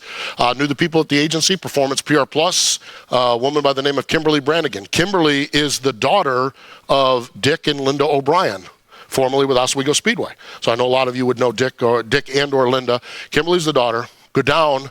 The day before Thanksgiving of that year, day before Thanksgiving of 1999, meet with her, and it became just a formality. She says, I need to run this past the owner of the agency. She said, but I'm going to recommend we hire you. She said, where are you going? I said, I'm going back to IWX to the team. She said, I'll call you by the end of the day. I get done, go up to the race shop. Sure enough, an hour or two later, get the call, and I've been hired by them. She said, here's the problem. He says, this is brand new with Ricky Rudd, brand new, and we're late, we're behind, we don't have a photo shoot, we don't have this, we don't have that, we need to start ASAP. Called up Steve Coulter and I said, look, I got a gig, Texaco Haviland, it's exactly what you said I needed to do, it's what I need to do, it's what I need to go from there. I said, where do we go? And he says, what do you have to do there? And I said, I got to do this, I got to do that. And he says, you start Monday down there. He said, as long as you get done what you're supposed to get done for me over the month of December to get everything buttoned up, we're good to go. That month of December, double money, double income, because Steve Coulter, the man of his word, kept me through that year. And that month, December 1999, with IWX, we had a bonus program. And the bonus program was a percentage of winnings. And I had this conversation with my wife, and I said, I can't ask for the bonus check. I guess technically, because I was with the team all year, I earned it. I had that month of December of 1999 where I was getting paid by IWX, getting paid by the Texaco Haviland folks, Performance PR Plus, and the day after Christmas got a check for $2,600, my bonus money for Steve Coulter.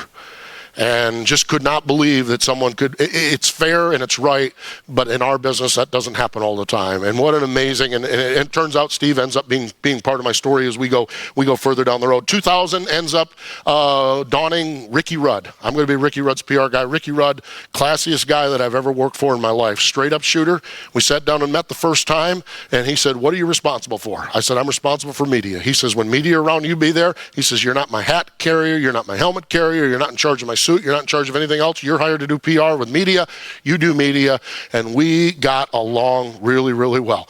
Ricky Rudd, just an absolute pro to deal with. Some amazing PR stuff. We pulled a lot of really good stuff. Ricky cherished the media relationship. He used it to his advantage a lot. He would go do media tours. He was very savvy on it. He had previously owned his own team with the Tide sponsorship, so he certainly knew the value of it, and had a great, great run with Ricky Rudd through the year 2000, came close to winning. And in 2001, June 17th, we roll into Pocono Raceway, where I'd got my first gig, first volunteer job. We roll into Pocono, Friday afternoon, win the pole position, and I'll be darned if Ricky Rudd doesn't go out and win the first race with the Texaco Haviland team, my first race as a PR guy, at Pocono Raceway of all places. When you're the PR guy, when you're going to win a race, and especially when you've been snake bit like we had a lot of things go wrong. You have in the truck, you have a hat bag, and that is your victory lane hat bag. But of course, you don't want to be the guy with 5 laps to go to get the hat bag, because then you jinxed everything. So, but of course, Pocono Raceway, to get from one point to the other is about 18 miles. Okay, there's nothing close at Pocono. So I'm sitting there with 5 laps to go. It's like, we're going to win this race. And I got to go all the way back to that truck, and then all the way back out to victory lane with that hat bag. So I said, well, okay, I'm not going to get the hat bag.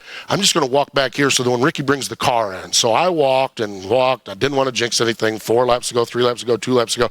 I'm just about to the truck as the car's coming off from the third turn at Pocono, and the radio just erupts with, we did it, and I did that. And I run into the truck, and Kelly was our truck driver, and Kelly literally throws me the hat bag.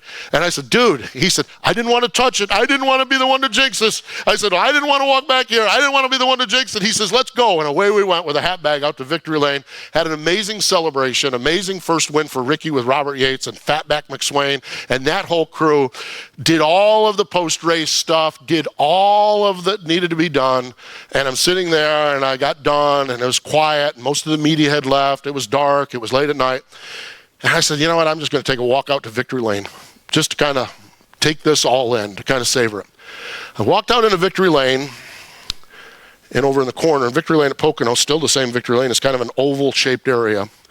Over in the corner, someone had left a cooler, one of those little igloo coolers. And I'm like, I'm going to open that cooler, and there was 1 can of Yuengling beer in that cooler. There's no one around. I'm technically stealing this beer. Said, but I'm assuming somebody left it. And I sat on the steps and just thought about life, thought about starting at Pocono and standing there in victory lane that day with the first win with an ice cold Yuengling beer. Man, I'm telling you what, life didn't get much better than that. Get in the car, go back to the hotel, back to the airport, and we're just rolling along. The PR gig with Ricky Rudd with Texaco Haviland was an amazing time to be.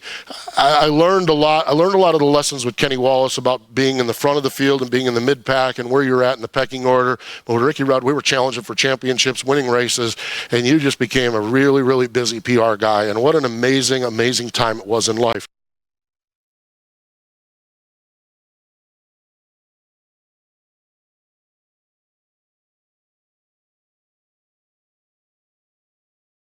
As we rolled along, that was 2001, we got our first win. We won at Richmond later that year. We won at Sonoma the next year. But Ricky and Robert they were getting ready to have a divorce. Texaco Haviland was going to go to Chip Ganassi Racing with Jamie McMurray. And, you know, I started to look at the lineups here, and I said, wait a minute, Ricky's going to the Wood Brothers, and they already have a PR person.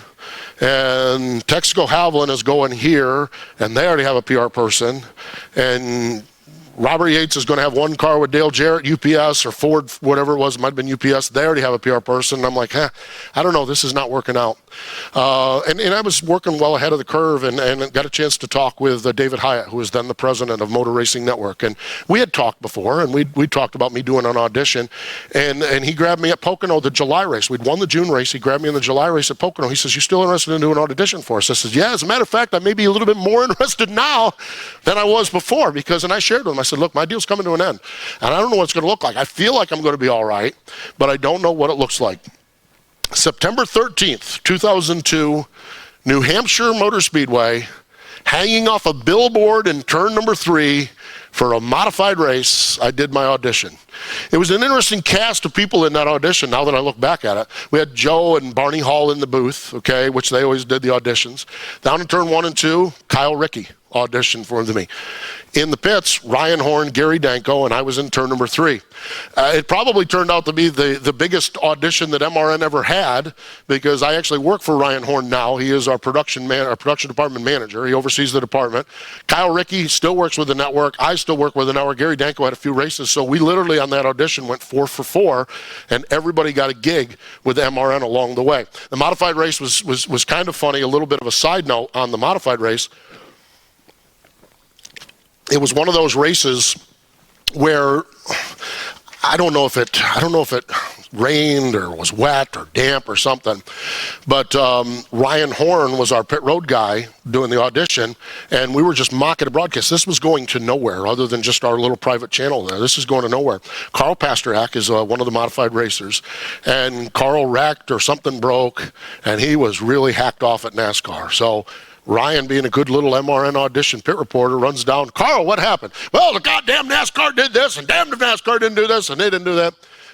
NASCAR officials heard it, and NASCAR officials fined Carl Pasternak $500 for something he said on an MRN audition, because they thought it was an MRN broadcast. And he actually got fined. Later on, they amended it because he got into it with an official. They amended it so that he was altercation with an official. But actually, it was the MRN, our audition.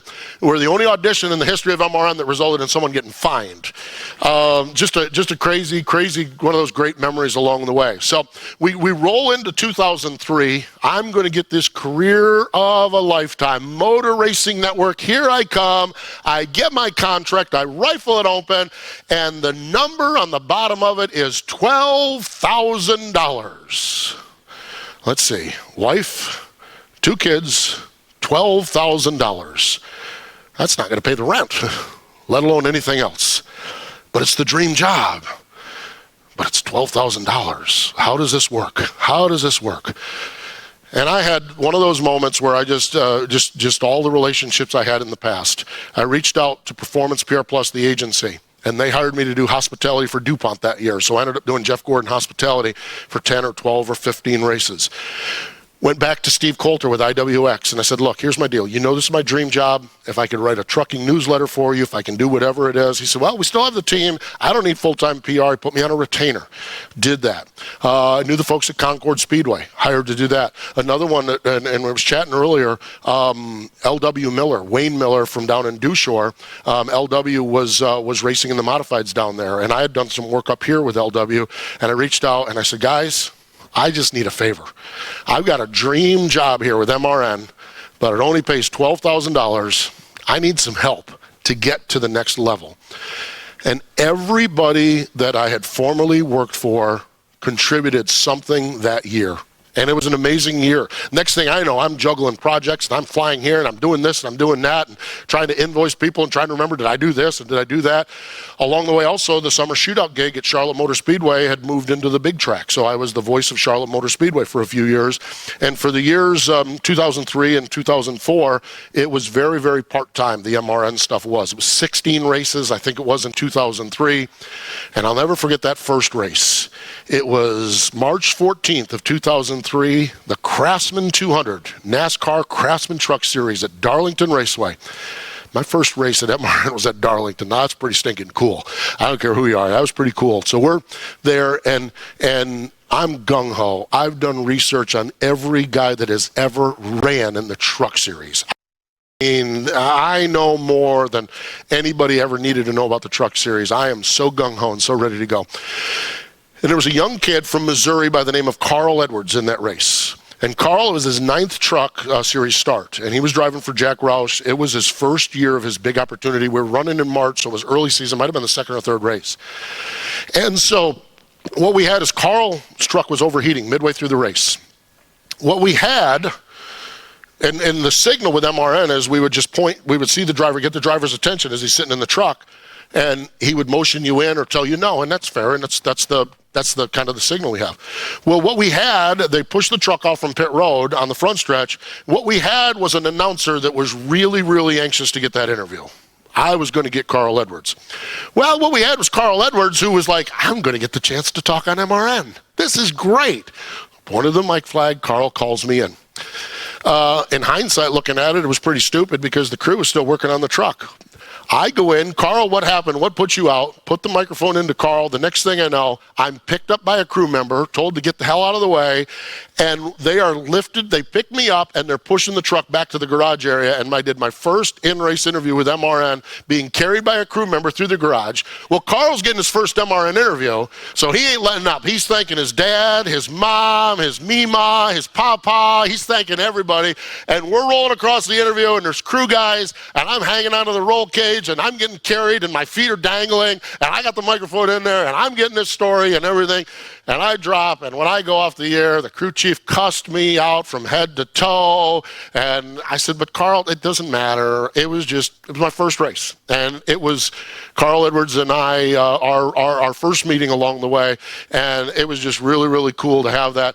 Bobby Hamilton, the irony of the world, you know, talk about the interesting irony, to win back talking about Ricky Rudd, to win that first race at Pocono. Bobby Hamilton won that truck race. Square D Company was his sponsor, which was part of my past. And I don't know, I just love the irony like that. And then we rolled along. 2004 set in, and I got a 33% pay raise, baby. I'm up to $16,000. Woohoo! Man. Again, went and begged, borrowed, and steal from everybody. But as things would happen with MRN, there was a couple of things going on that really worked to my favor. One of my dear friends, a guy by the name of Winston Kelly. Winston is the executive director of the NASCAR Hall of Fame, and Winston is still with the network, but at the time he was with Duke Power. And we had a period of time there in 2003, 2004, where we had a lot of hurricanes in the southeast.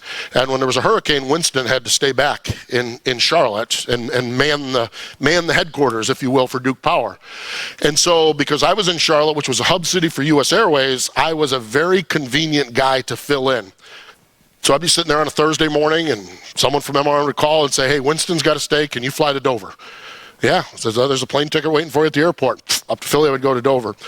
And I think in the course of those 2 years, 2003 and 2004, I picked up 6 race weekends because I was in Charlotte, because I was convenient, because I was ready to go, because I had all of this part-time work, and I was very flexible and was able to do it. We also had, in that time, our veteran reporter, Jim Phillips. He retired at that time. Adam Alexander was another one of our reporters. He made the move to TV, although I worked a few years with Adam. Danielle Fry, Danielle Humphrey at the time, or Danielle Fry, she also moved on. And so there was a lot of turnover, and Adam and Danielle were having babies and kids, so I was called every time that someone was having a baby, someone had a doctor's appointment, I was called to fill in, and I was very, very fortunate in 2003 and 2004 that I picked up a lot of extra work with Motor Racing Network and really was able to kind of carve out a little bit niche. Somewhere around the way 2005, along the way, things really started to pick up. I did an audition they were going to, with NASCAR Performance, at the time NASCAR had an automotive line. They wanted to do a NASCAR Performance, endorsed brand Moog chassis parts or Clevite bearings or whatever it was, And so they wanted to do a crew chief show. And Larry McReynolds was going to be the co-host of it. It was just determined who was going to be his co-host of it. And I'd gotten along really well with Larry. His son Brandon had ran the Summer Shootout. Larry and I knew each other fairly well from the garage area and everything, and just loved Larry, and I thought we could work together well. But their vision of the show was, let's have a bunch of crew chiefs sitting around and talk tech. And we're going to do this on radio. And I thought, okay. And I was able to weasel my way into an audition. I have no technical knowledge at all. No skills at all. And I'm sitting there, and there's this crew chief turned broadcaster auditioning with Larry, and another crew chief turned broadcaster auditioning with Larry, and another MRN guy that worked on his own car, shade tree mechanic guy, and me that, I wouldn't know a Phillips head screwdriver from a socket wrench. Okay, that's just how I am. And so I did the audition, and the on-air audition went well. Larry and I worked well together. We mock interviewed somebody or did something, and I sat in the meeting afterward, the interview portion of it, and there's old cartoons. And I don't know if you've seen it, where the light bulb goes on the head in the caption of the cartoon. And I don't know where this came from. This is just divine, whatever it is. I'm sitting there in the meeting, and I said, what you guys envision is crew chiefs sitting around talking. They said, yes, that's what we want, and that's really what we're concerned about, Steve. You've admitted you don't have much knowledge of the technical end of the sport. And I said, are people going to listen to that? I said, because what happens when those two crew chiefs get talking over everyone's head? And I sat in that room, and I swear to God, I'm watching light bulbs on top of people's heads going off. I'm like, you need an idiot. You need a dummy. You need someone that can get these guys to translate it to English so that people will listen and not drive themselves into bridge abutments trying to figure out what Larry Mack and Chad Knaus are talking about, for God's sake. And I sat there in the room, and I thanked them for their time, and I walked out, and I'm like, son of a gun, I don't know where that came from, but I think that was pretty good. I got back to the hotel, and David Hyatt, the president at the time of MRN, he calls me at the hotel. He said, dude, I don't know where that came from. He said, I think you got the gig. He said, and you were the low man on the totem pole when we went into this thing. He said, you were the one we just slid in there because we liked you. And sure enough, I got that gig, NASCAR Performance Live, and we had a 10-year run, which is in radio, a 10-year run is a lifetime. And we had a wonderful experience where Larry, another crew chief, and I would co-host a radio show.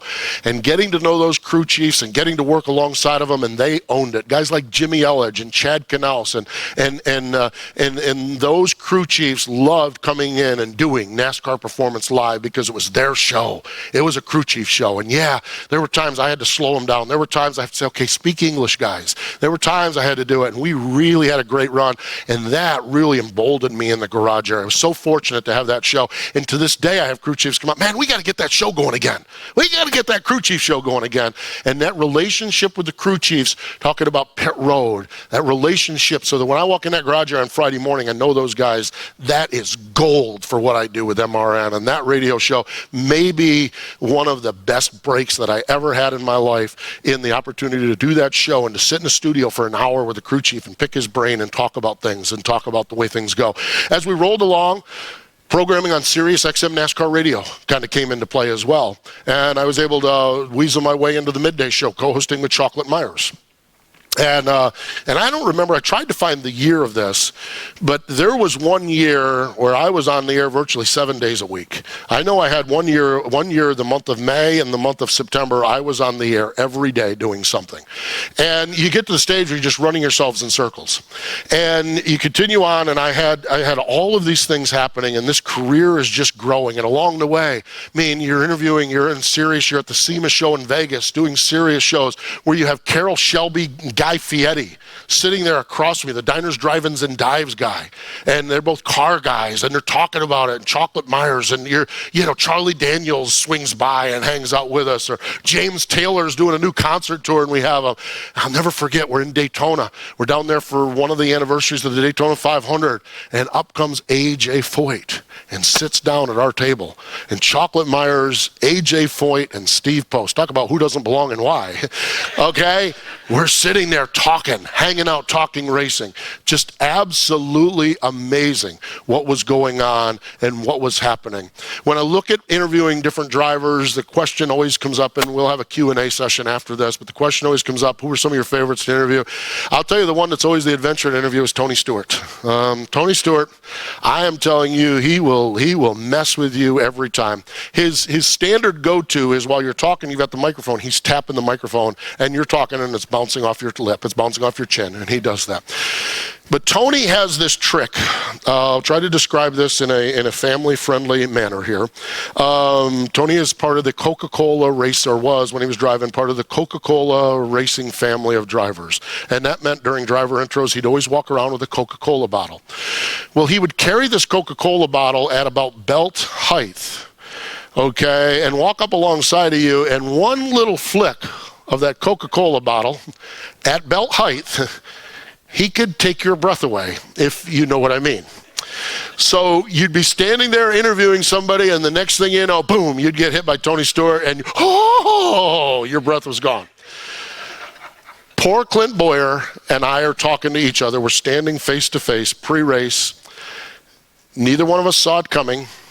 The good news for me is the microphone was over to Boyer. At this point, Tony puts the bottle and did a double flip. And he got both of us at the same time. Boyer is there, and I'm not pulling this microphone back because I'm in as bad a shape as you are. And Boyer's there, Tony Stewart's down here with his normal greeting, and I'm like, oh my God.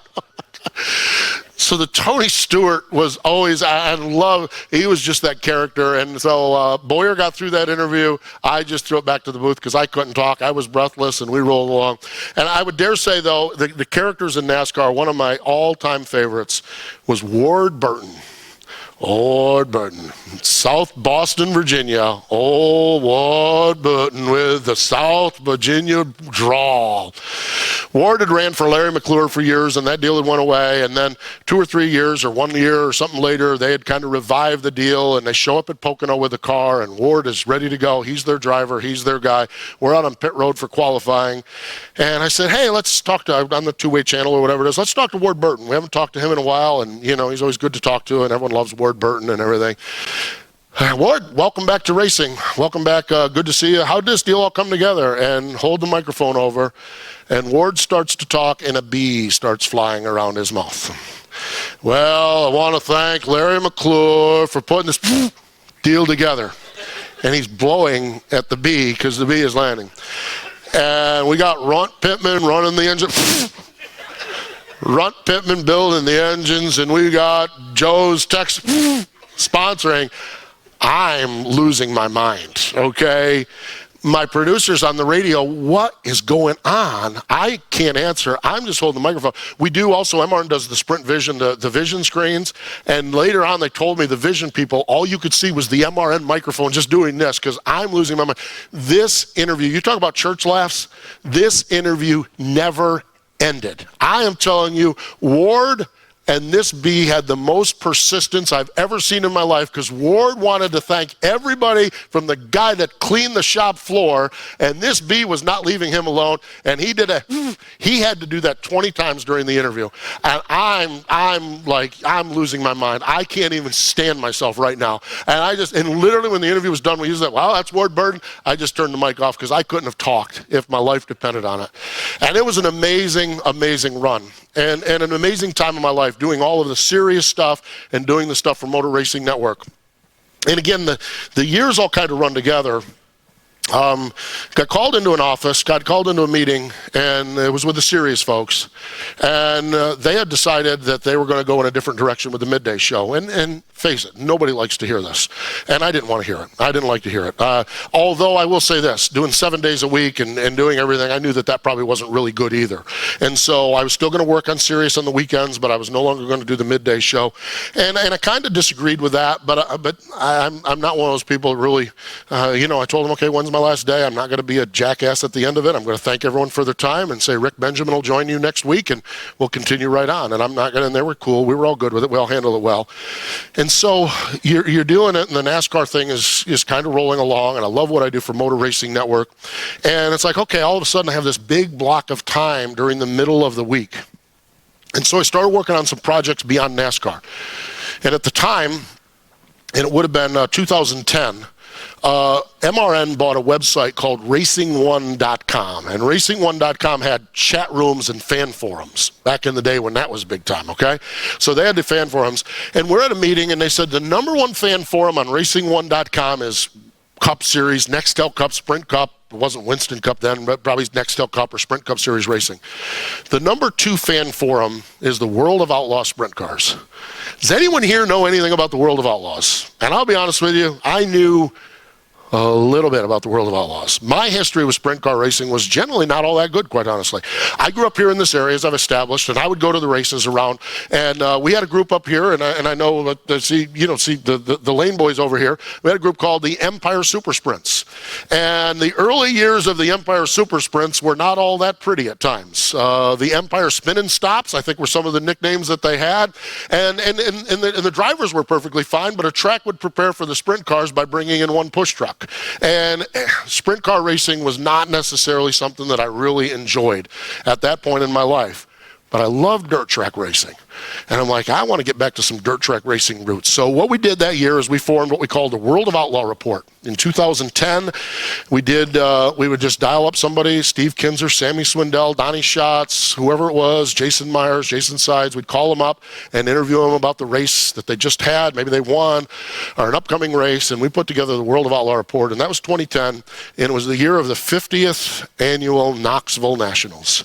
And the numbers on the World of Outlaw Report were, to the NASCAR, to the voice of NASCAR, to MRN, the numbers on the World of Outlaw Report were surprisingly good.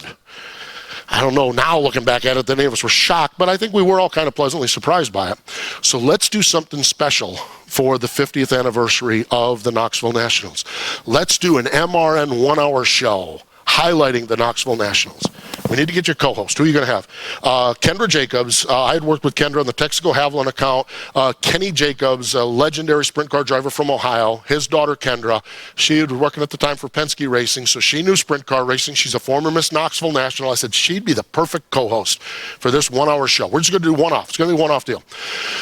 Kendra and I knew each other. Like I said, we'd work together. We were buds. We were pals. We'd travel around the country some, so we were really, really good friends with each other. Called her up. She would love the idea of doing it. She sat in the studio, and we recorded the show. We were going to just record it and then air it later on.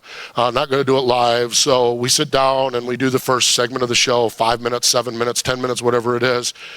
And this thing is just rolling. Our conversation is, we are on the same page. I mean, I've done a lot of radio by this point, and I'm sitting there, and we are clicking. We get to the first break. Craig Moore is our producer of the show. Craig gets on the private channel. Kendra, how much radio have you done? She looks at her watch. She's about 10 minutes. He says, you're serious? You've never done this before? She says, no, I've never done any of this before. Well, we interviewed Danny Lasowski. We interviewed Brian Brown, and we interviewed Bobby Ellen. That show. It was Bobby would have been the 20th anniversary of Bobby winning the Nationals. I think he won the 30th Knoxville Nationals, so it would have been the 20th anniversary. Obviously, Danny Lasowski and Brian Brown was the young gun, Danny's nephew. We interviewed those three. Show went up, and the show blew the doors off. We're like, man, there's something here. There is something here. That was 2010.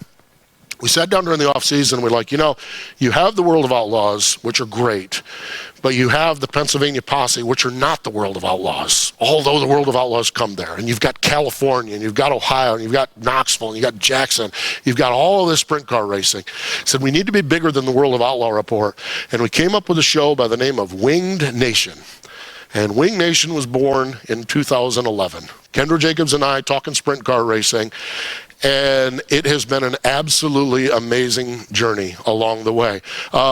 We ended up with an invite to go out and do live shows at the Knoxville Nationals.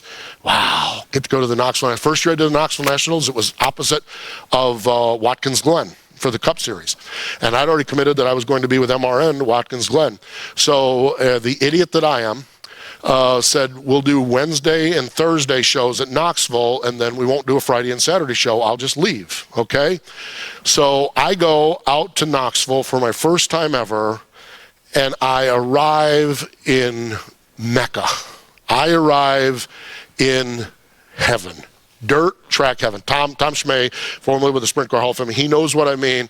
You walk into the Marion County Fairgrounds for the Knoxville Nationals, and you know that's where you want to be that week in August for the rest of your life. I walked in, we did a live show, crowd there, everyone's screaming and hollering, races go off, preliminary night 1, just a great night. Come in and do a show on Thursday, preliminary night number 2, everything is great, everything is good. And Friday morning, while everyone else is all fired up about going to Knoxville, I go to the Des Moines airport to get on a plane to fly Des Moines to Charlotte to Philly to Buffalo to Erie to wherever to get to Elmira. I love Watkins Glen, but I have never been in a spot where that was the last place on the planet I wanted to go that day. I was in good company that day. I don't know what exactly was going on. A young lady that many of us know, Erin Crocker, who raced sprint cars and raced World of Outlaw sprint cars. Erin Evernham, she was on the board of directors for the Hall of Fame. And something in her world was that she had to leave on Friday morning. And her and I sat in the Des Moines airport and had the biggest pity party that two grown people have ever had in our lives. And we have vowed that that will never, ever happen again. We rolled along. We started doing live shows at Knoxville. In 2015, he called into a real quick meeting at MRN. We got something out here. Someone's fishing around here, so we're going to play around with this a little bit. MAVTV, they want a sprint car show, radio-style talk show covering sprint car racing. And so we're thinking about putting cameras in the studio. And would you guys be into that? Well, yeah, we'll be into that. MAVTV, it's great, taking a show to TV. And so sure enough, we ended up doing a separate show for MAVTV, just the logistics of it. And I just take a whole lot of pride in saying that MRN, and I love the Motor Racing Network, I love our NASCAR work, I love what we do. MRN, the voice of NASCAR, our first venture into TV was sprint cars. And I just love that. I love what we've created with Wing Nation, and it continues on to be just this amazing show that we've built. Kendra has gone on. She is now out at Knoxville doing all the marketing and promotion out there. Erin Evernham now, Ray Evernham's wife, Erin Crocker, she's my co-host on the show, and I've got another co-host, Ashley Stremme, David Stremme's wife. Her father was Joe Deal, raced at Port Royal. So we have got this show. We do 3 shows a week, and the numbers are unreal. As a matter of fact, this year we hit a milestone. 2017, Wing Nation was the first MRN digital show to clear 1 million unique listeners to our show. It has been unreal. We're now invited to do Knoxville. We did shows at the Jackson Nationals in Jackson, Minnesota. We did shows at the Bob Weichert Memorial in Port Royal. And this Wing Nation stuff just is amazing. And I think it's so amazing about it because when I sat down years ago and had that meeting with Sirius, and they told me they no longer wanted me during the middays, I don't know that I was heartbroken. I know I was disappointed. And I look at that meeting, and I've talked to Daniel Norwood, the guy at Sirius, and I've thanked him because that door closing opened up this unreal world of sprint car racing that we have now. And it is absolutely amazing to get to do my passion of NASCAR racing, my passion of sprint car racing, and be able to do it all and put it all together. Along the way, I ventured into some other things. I did a food blog. I shared with you that we had done, when I was doing the Sirius stuff, I'd met Guy Fieri, the Diners, Drive-Ins, and Dives guy, and we remain in touch now and just kind of, once in a while our paths will cross, but he's just all over the place like I am. But I said, what if we did a NASCAR version of Diners, Drive-Ins, and Dives? Like, where are the good places to do in Richmond? And what are the good places to eat here? And who are the good team cooks and, you know, food sponsors and everything else? So for a few years, did a website called foodaroundthetrack.com, and we actually had an MRN podcast called Fast Food. What really happened with it, I was kind of at a crossroads with it, and when that meeting about the MAVTV thing happened, I said, well, I think it answered the crossroads. I probably need to put my focus on sprint cars, and so we kind of got out of the food business along the way. Last year kind of discovered a couple other hidden passions that I didn't realize were there. Lenny Salmons, who does Area Auto Racing News and does indoor TQ racing. And you saw and see Lou and Chad Parks are here, and I'll use this moment to give the shameless plug that Kip talked about, the bus trip, the charter up to Albany, indoor auto racing, TQ racing. Chad, what you guys do with that is unreal to me. So I had the opportunity and to start announcing those. I did Allentown and Atlantic City last year. I was able to do Trenton, and I'll do Allentown and Atlantic City. Not able to do the Albany race. So I'm sorry, I'm going to miss the bus load, but we're in Daytona at that point. And I just found this world of TQ, and we did 600 micro racing that is just a wonderful, wonderful place of short track racers just out there slugging it out. And I've had so much fun. Along the way, last year as well, we have a modified tour, the NASCAR Wheelin' type modifieds, the Southern Modified Racing Series. Of course, in the South, we have this juggernaut called Bowman Gray Stadium, the Madhouse, and it is an amazing place. But a lot of the drivers want to race, and the Madhouse is the stadium, is a football stadium, so they've got to end like in the second week of August because Winston-Salem State plays their football games there. So the Madhouse is a very short season, very compact, very exciting. It's great racing. Those drivers have got, with the folks who run Caraway, a private tour, Southern Modified Racing Series, and they also promote the North-South Shootout. So found myself getting involved with those folks a little bit, and I discovered the asphalt modified again, kind of rediscovered it, and what an amazing car that is. And when I look at I sat at Charlotte Motor Speedway, and there was a modified race there, and I was on that little quarter-mile track, so it's not really a great track for them, but I'm watching this, and I'm like, man, these modified cars, wow, they're drastically different than the wing sprint car, but so much the same. Wide tires, engine hanging out all over the place. You know, sprint car has a wing, they have the wide tires and the loud pipes and the noise. And so started to do a little work in the modified world, and we've got a project coming up at the beginning of next year, a little bit more work with the modified tour, and going to start doing some of that. And so as we've evolved and as NASCAR has evolved, I love doing the pit road stuff, but have found passion in the other forms of racing. And just had a moment this year that just absolutely, I've had a couple moments this year, but I had one that just kind of blew me away. The Summer Shootout. I mentioned that in 1998 I was hired to do the Summer Shootout. So I roll along, and we're on a media tour, and one of the executives at Charlotte Motor Speedway says, "How long have you been doing the Summer Shootout?" I says, "Actually, you know what? This is my 20th year of doing the Summer Shootout." "Man, that's really cool. We need to do something with that. We need to do something with that." And I'm like, "Oh, that's good. That's great. Whatever you guys want to do, I'm here." You know. So we roll along through the Summer Shootout, and I never hear about it. And I'm not begging for it. It is what it is. I mean, it's a great idea, but a lot of great ideas fall by the wayside. We get to week number 9, the next to last week, and they said, "Hey, we want to do something special next week for the season finale. We want you down with Lenny Baticki as the announcer. He does the trackside stuff. I do the play-by-play. So we want you down to do the pre-race with that." And I said, "Okay, whatever you guys need. I'll be down there, you know." So I go walking down, and I'm just standing there, minding my own business, talking to the flagger, talking to the officials, and I see a young man behind the stage, a young man by the name of Thomas Van Wingerden. The Van Wingerden family is an amazing family, but Tom Van Wingerden was the patriarch of that family.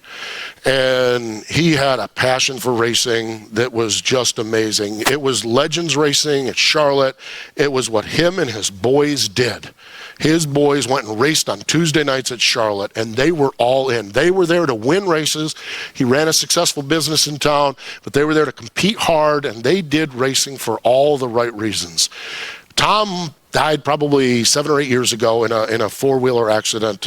So sadly, the family had kind of fallen by the wayside as far as racing goes. They still run the business. They're still all very successful, and I follow along with some of them on social media. But I saw Thomas Van Wingerden backstage. I said, "That's weird. I hadn't seen him at the track all year long." There is an award that is not given out on a regular basis called the Tom Van Wingerden Spirit of the Legend Award. And it is an award that is given not on the basis of what you've done. It is given on the basis of how you've done things and that passion, that spirit. And I'm standing there, and all of a sudden it strikes me that I'm getting ready to go on the stage and get the Tom Van Wingerden Spirit of the Legend Award. And I am telling you, I've been blessed with so many honors in this sport, with so many things that have happened along the way. But getting that award in August of this year for who I am, the Tom Van Wingerden Spirit Award, was the highlight. It's the best award because it was how I present myself. I love racing. I don't know if I can tell. I know I'm a little shy. I know I'm a little reserved. I know I don't really come out of my bubble, but I love racing. Legends cars on Tuesday night of the Daytona 500 and everything between. I love it. And to get that award was just absolutely amazing. And it's just really, really touched my heart. But I upped that this week. I did something this week that is even, in my opinion, better than that. I was at Eldora Speedway in July doing the Truck Series race. And I shared with you back an hour and 15 minutes ago, my favorite driver was Pete Cordes. I've never met Pete Cordes as an adult. I was a fan of his as a kid, but I'd never met Pete Cordes as an adult. I'm at Eldora, I'm doing some hospitality.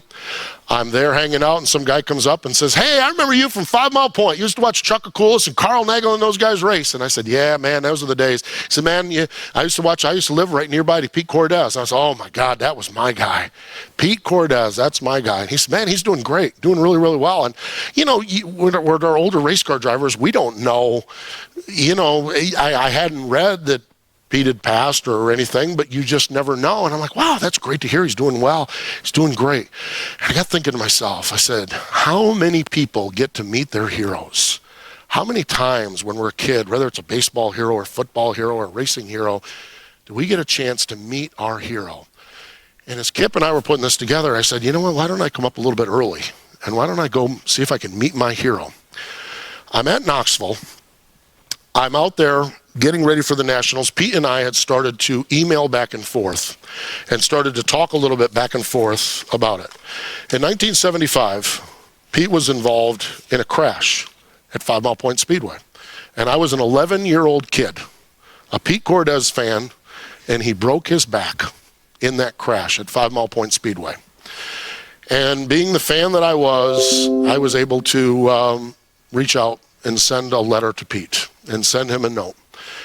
And I'm there in Knoxville Raceway. We had just kind of emailed back and forth and broached that conversation about, hey, I'm coming up there in December. I'd love to take you and Judy to dinner. I'd love to meet you. You're my childhood hero. I would love to meet Pete Cordes. I'm pulling into Knoxville.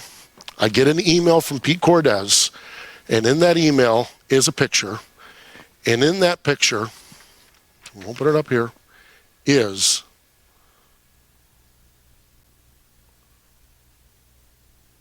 all right. It's all right. It's all good.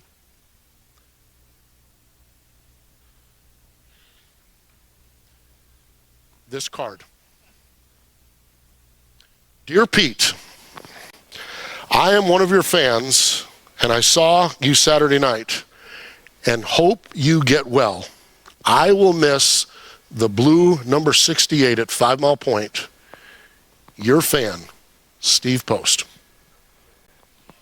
How cool is that for your hero to save it? Isn't that amazing? He sent me that. Steve Post, RD2 Halstead, Pete Cordes, modified stock car driver, Sydney, New York. I found the zip code, 10-cent stamp. I'm pulling into Knoxville Raceway. I get an email from Pete Cordes, and I'm sitting in the passenger seat, and I open this up, and I started to cry. My passion, my hero, had saved this letter from an 11-year-old kid that his bigger-than-life hero had suffered a back break at a race. I was able to reach out to, I'm blown away by this. I was able to reach out, and to make this even better, on Thursday night, Thursday afternoon, I landed in Syracuse, jumped in the rental car, made the haul over to Sydney, and on Thursday night at 4:30, I did dinner with my hero, Pete Cordes, and his wife, Judy. To meet your hero, the guy that saved your letter as an 11-year-old kid. I'm happy to report, a lot of times when you meet your heroes, they may disappoint. As we live in this age of social media, we learn way more about our heroes than we need to know about them. We all have warts. We all have bad times. We all have the little hiccups along the way. My hero, Pete Cordes, when I was an 11-year-old kid, was bigger than life. My hero, Pete Cordes, as a 53-year-old man, is bigger than life times 10. An amazing man. An amazing man. This guy built his race cars from bumper to bumper, built his engines from bottom to ground up, raised 3 kids, had a successful career at Bendix, raced that modified 3 or 4 nights a week, depending on what the tracks were, and did it all while raising that family and while doing everything. Pete Cordes, 30 years ago, found out he had cancer in his arm, had some failed procedures done, and has lost his right arm to cancer. His wife shared with me something that just blew me away. And part of the reason he lost his arm was maybe some faulty diagnosis from some doctors or some faulty treatments. The day after he lost his arm, he went home, and he got up the next morning, and Judy walks out, and Pete Cordes is sitting at the table learning how to write left-handed. Unreal. He still changes brakes on his own cars. He says it's amazing what you can do with vice grips and some leverage with only one arm, and it's your weak arm. He claims, and he claims he's smarter. Because he says the whole left brain, right brain thing. And he was right-handed, so his left brain was very engaged, but now that his left hand is the primary hand, his right hand. And he says, I have so many ideas I wish I could have done as a race car. I'm like, why didn't you think of that? Why didn't you think of that? What I learned was that he was so smart with chassis setups and so smart. And he talked about, and then it was bigger tires on the right front and bigger tires and bars here and everything like that. And on Thursday evening, I had a 2.5-hour visit with my hero. As I mentioned, bigger than life as a kid and bigger than life times 10. I met my hero, Pete Cordes. And that is just an amazing, amazing night that I will never forget. And the good news is we're going to meet again next time I'm up. And he may even come to a NASCAR race along the way. I just cherish that relationship. So that's really my story. Steve Post, race fan, little kid that grew up at 5 Mile Point Speedway, loved racing. Little kid that used to sit around with Matchbox cars and mimic the announcers. One of the things I didn't cover here is I'm a single dad with 2 kids and just love my daughters to death, teenage girls. Love my desk. I'm a radio broadcaster, but ultimately just a kid from Halstead, Pennsylvania that decided to pursue my dream after some bumps and hurdles and misturns along the way. And by God, I caught that dream. And I'm really, really proud of where I've been at and where I've come to. And I'm just appreciate the opportunity today to share my story with you. And I thank you for coming out and listening here today. Appreciate it.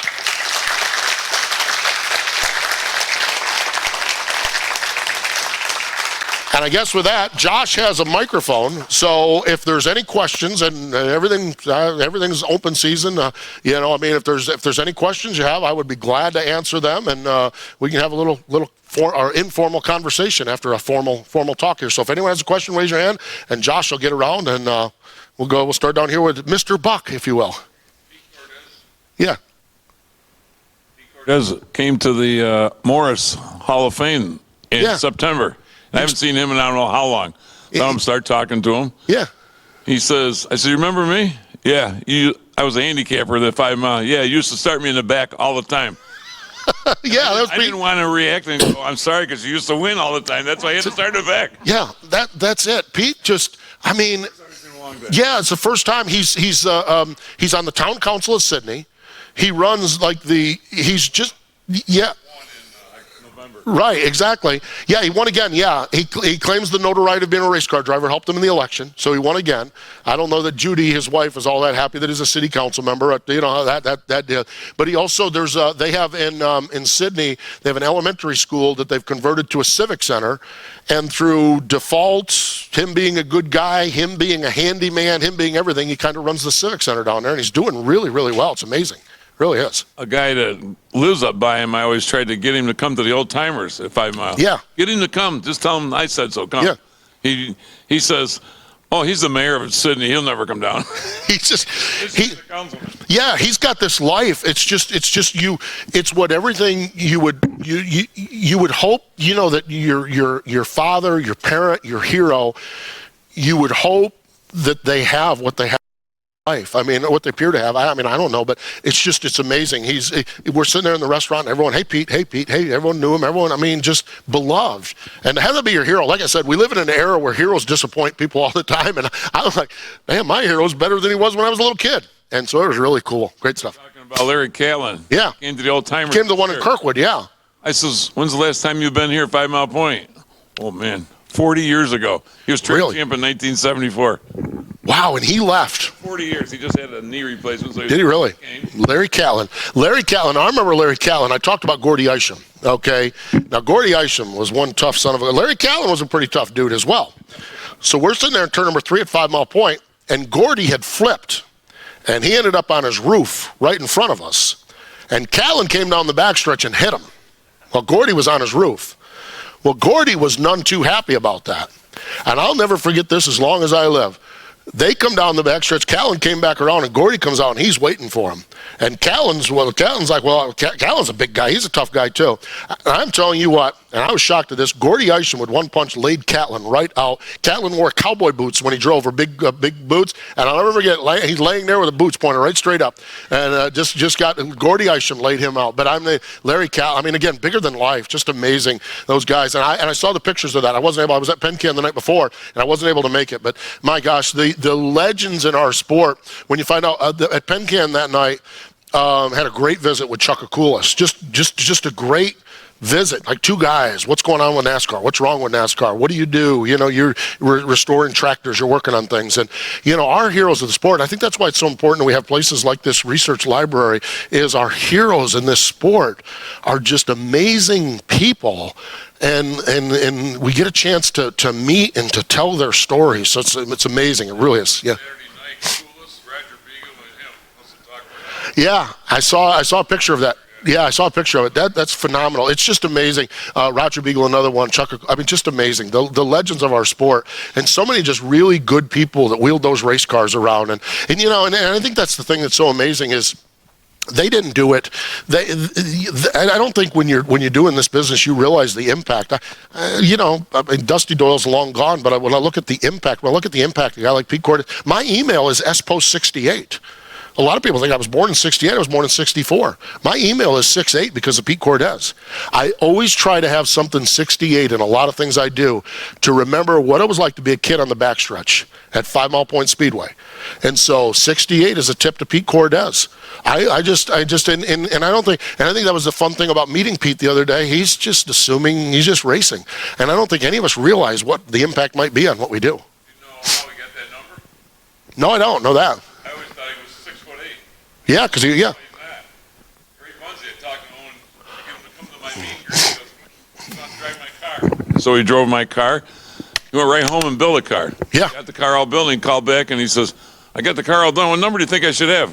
Well, I don't know. Just have the next number I had, 67. Yep. That's how I got 68. He got 68 because Ray had 6'8". Yep, Ray had 6. Yeah, because Pete's 6'8", tall, lanky guy. The lanky. Yeah, he's 6. Yeah, but 68 was the next number. He actually mentioned that along the way. Yeah, you got. Here with his wife. Yeah, and Judy's about 5'1". His wife Judy's about 5'1". Sweet people. I'm telling you, Thursday nights. I'm telling you, when there's dates that asterisk in my life, Thursday night's one of those dates, one of those times that I'm going to remember for the rest of my life. Again, meeting your hero and just absolutely amazing. So. You look healthier than you ever have. Are you doing something different? Food-wise, exercise-wise? Well, if you mean by healthy, lots of food. I don't want to, philosophically, and I don't need to get all philosophical and everything like that. I just love where I'm at in my world with my daughters, first off, but with my career, with the balance of all the careers and the family and everything like that. And I just think I've surrounded myself with really good, positive people. There's negative people that are around that I've been able to stay away from and kind of work those people out of my life. So again, not to get all philosophical or anything. I've just been very blessed, and the last 10 years of my life have been such an amazing journey, such an amazing reality that you can pursue your dream. That faulty theory that I had out of of high school and college, that you can pursue your dream and you can catch it, and then savor it, you know, and then enjoy every moment of it, and really do. So I don't know if that probably explains it a little bit, and I feel fantastic, and just, you know, it's not, I'm still eating a pretty good quantity of food. That's for sure. Yeah, go ahead. Thank you. You asked my question. What is happening with NASCAR? We see the numbers going down, Yep. viewership going down. What's your sense of it all? My take on NASCAR, you're right. We're in a little bit of time. We're doing a little bit of shrinking right now. I think NASCAR. I think there's a couple things happening. I think first and foremost, we're no longer a car culture. Okay, I equate this to, I have a 16 and 19-year-old daughter. My 16-year-old just got her license on Thursday, 6 months after she turned 16. And I'm telling you what, when I was 15 and whatever to go get my permit, I was wearing the old man out to get the permit. And I think, you know, just looking around this room, we're in a generation that was a car culture. I don't think we live in that car culture. We're probably a phone culture now. You know, I mean, you know, you when I was 16 years old, you wanna punish me? Take the car. I'm telling you what, you're hitting me right where it counts. I don't think we have a car culture anymore. So I think that's one factor. I think the other thing, and I know a lot of us old school NASCAR fans have problems with this one, but I think it's just reality. Okay, I'm 53 years old. My idea of a great day is to put on my MRN headset and go sit in the grandstands and not have my phone and not be bothered by anything. That's my idea of a great day. That's probably a great day for a lot of us, to get away from it all. We live in a society that is not inclined to spend 4 hours away from it all. We live in a society that is on our phone all the time. We live in a society that doesn't want 4 hours of entertainment. They want 2 hours of entertainment, and it better be good entertainment, and it better be exciting every lap. I equate it to this, okay? And so I think that's some of the changes that we have. I don't know the stages, and I don't know. I think it added some excitement to it, but I still think the length of the races, and again, much of us old timers, we like our 500-mile races. The reality of it is we need to give that up if this sport is going to grow, because the younger generation, they don't want to sit there for 4 hours in the grandstands at Martinsville. They want to move around. I think that's one of the reasons we see Watkins Glen doing well, is because you can be more mobile at Watkins Glen. Where at an oval track, you're locked into a grandstand and you sit there for 3.5 or 4 hours. Where Watkins Glen, you can be mobile, and they've done a great job with all the boards and the signs and everything else. So I think that those are a lot of the challenges that we have, is that trying to adapt NASCAR while lending itself to our roots, trying to adapt to the shorter attention spans that we have now. And I don't know how we're doing with that. I'll be honest with you. I wish I could stand here and say we're really doing it. And I have an old school radio guy down in WTDR in Talladega, an old guy named Grady. And Grady is just like, it's on us old NASCAR fans. We need to stop being whiny about, well, we bet it back in the days. Well, we went to North Wilkesboro. Well, he said, we need to back off a little bit. It's a new generation. We don't get our Big Macs in a styrofoam container anymore. Okay? We don't consume anything like we used to do. Why should we expect NASCAR to be like it was running 500 miles at Rockingham? And so he's kind of like, us old fans need to kind of change our way for the survival of the sport. And we don't know what it likes change. We don't like change, but I think that's part of the challenge that we have. The car culture thing is really one of them. The attention span. Face it, I mean, I have teenage kids. Hey girls, want to go to the race? Okay, we're going to sit in traffic for 2 hours. We're going to sit in metal grandstands for 4 hours. You're going to be hot. We're not going to be able to talk to each other because it's loud. Oh, and guess what? Your phones won't work. We ain't selling any tickets to that generation with that. That's just the reality of it. And I think that's where, now I talked about my sprint car passion, I think that's where we've seen growth in the World of Outlaws. World of Outlaws is growing because they're 2.5 hour shows, and you got a heat race, and then you can visit. And you got another heat race, and you can visit. And then, man, at the end of the night, the NASCAR race, and again, I love my NASCAR. This is not NASCAR race, some of the most exciting moments of the first lap when they all come rolling and thundering down through there. Where the World of Outlaw race, guess what? We ran all these heat races. We ran a dash. We ran a B main. We ran a C main. Guess what's going to happen at the end? We're going to put all of them out there at the same time for 25 laps of unreal competition. I think the sprint car style really fits the younger generation time span. And I don't know how we get there with NASCAR. I don't know the answer to that. And it's very frustrating because I love my NASCAR more than anything else. But I see this society and where we're going, and it just doesn't match up right now with the way NASCAR is. Yeah, I don't know. Question over here. Yeah. Thank you for the gracious introduction in Atlantic City. Here we go, yeah. Do you have plans in the future to write a book? If you don't, your story.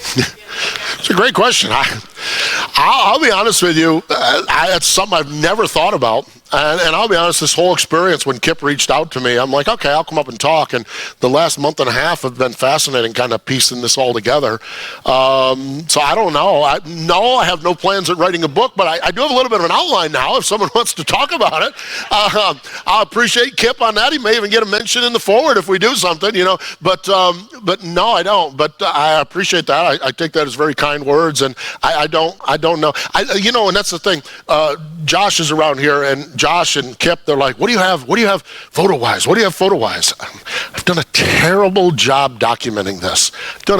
I didn't get a picture Thursday night of dinner with Pete and Judy Cortez because I don't live in, I don't know. I've not done a good job.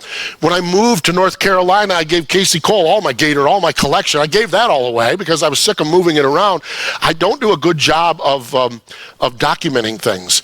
And AJ's down here, and he says, I could get you some pictures, but they may not be pictures we want to have out there. And that might be nights at Country Bob's or Amy's Checkered Flag. So we probably can document some of that. But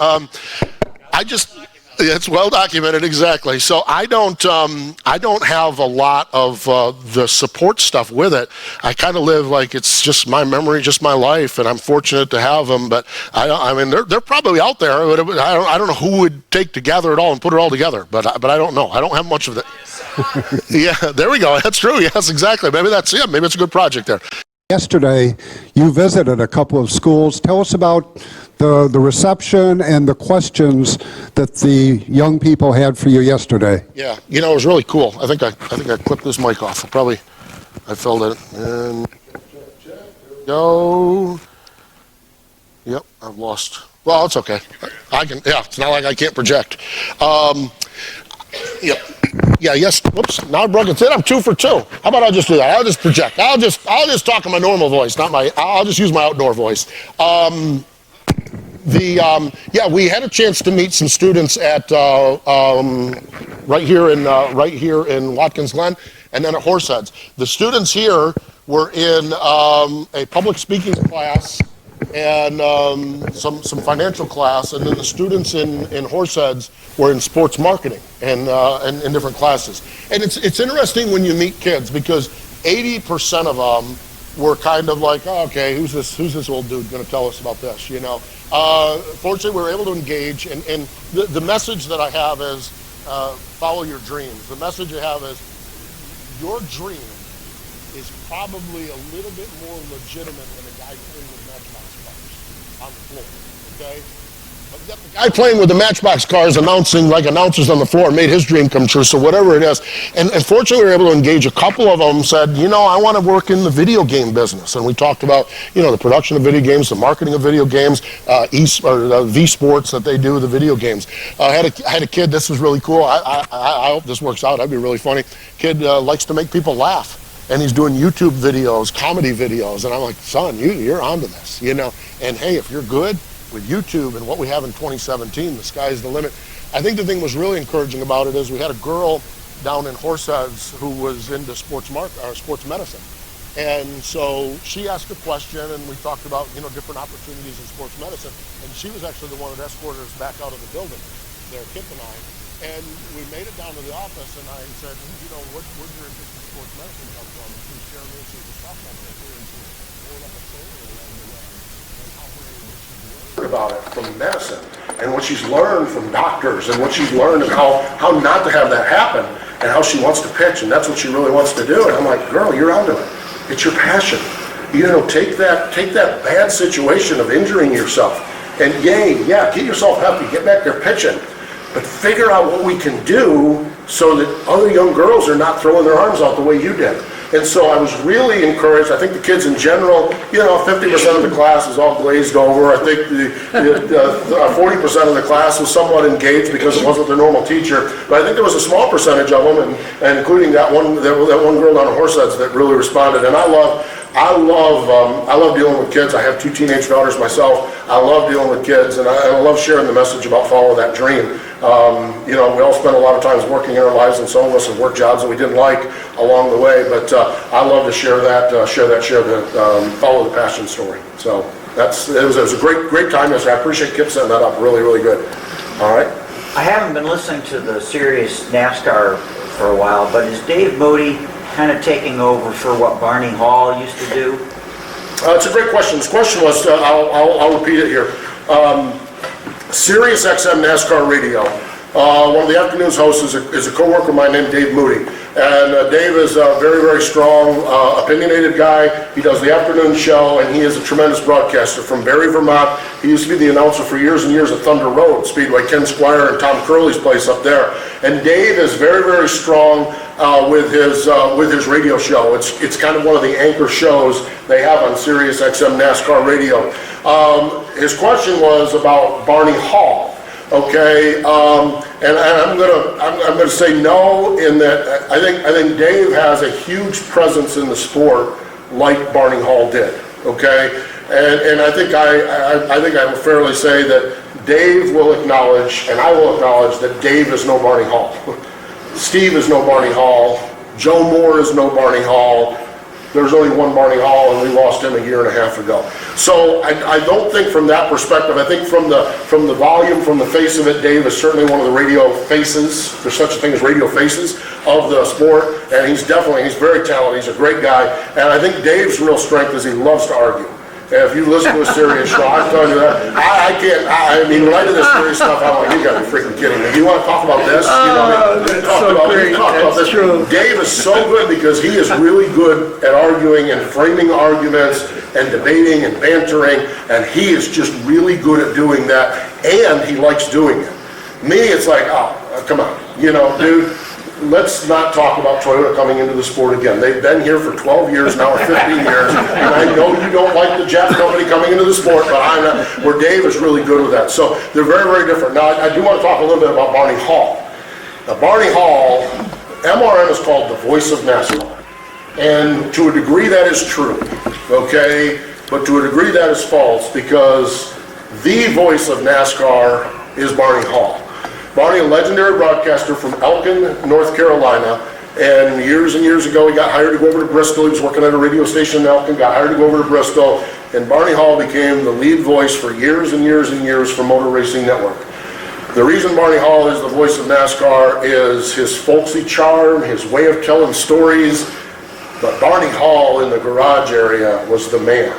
He was the man that brokered the deals. He was the man that everyone talked to. And here's why Barney Hall was the man.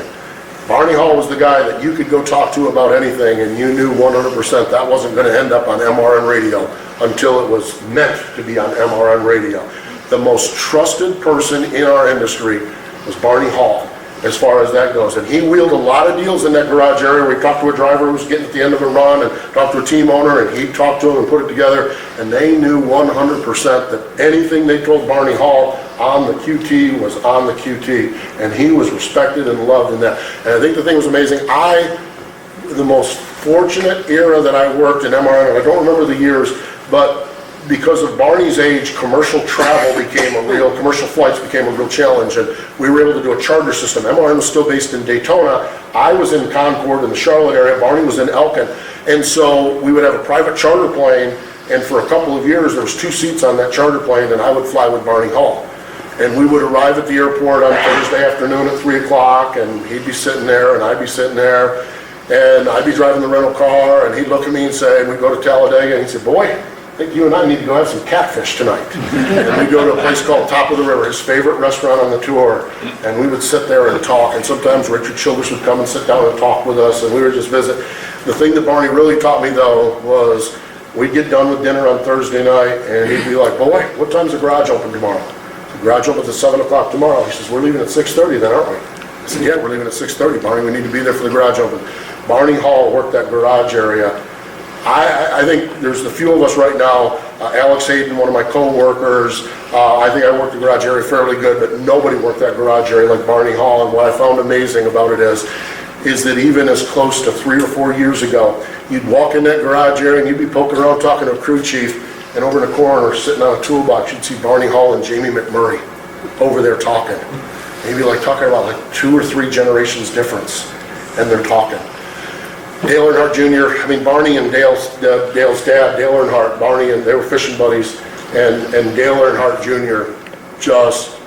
He has a few idols, and Barney Hall was one of those idols. In fact, when we knew we were losing Barney was in the hospital. I think he died on a Monday.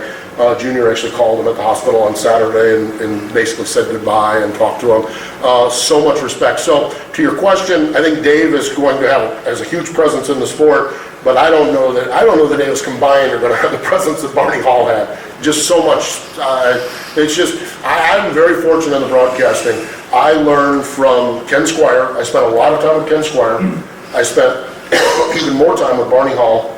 And I spent a fair amount of time with Eli Gold, who's a great broadcaster as well. And all 3 of them, Barney's no longer with us, but all 3 of them were friends, guys I could call at any moment, at any time with any question, and I know they'd give me straight answers. So I hope that answers your question there. So it's amazing, it really is. Yeah.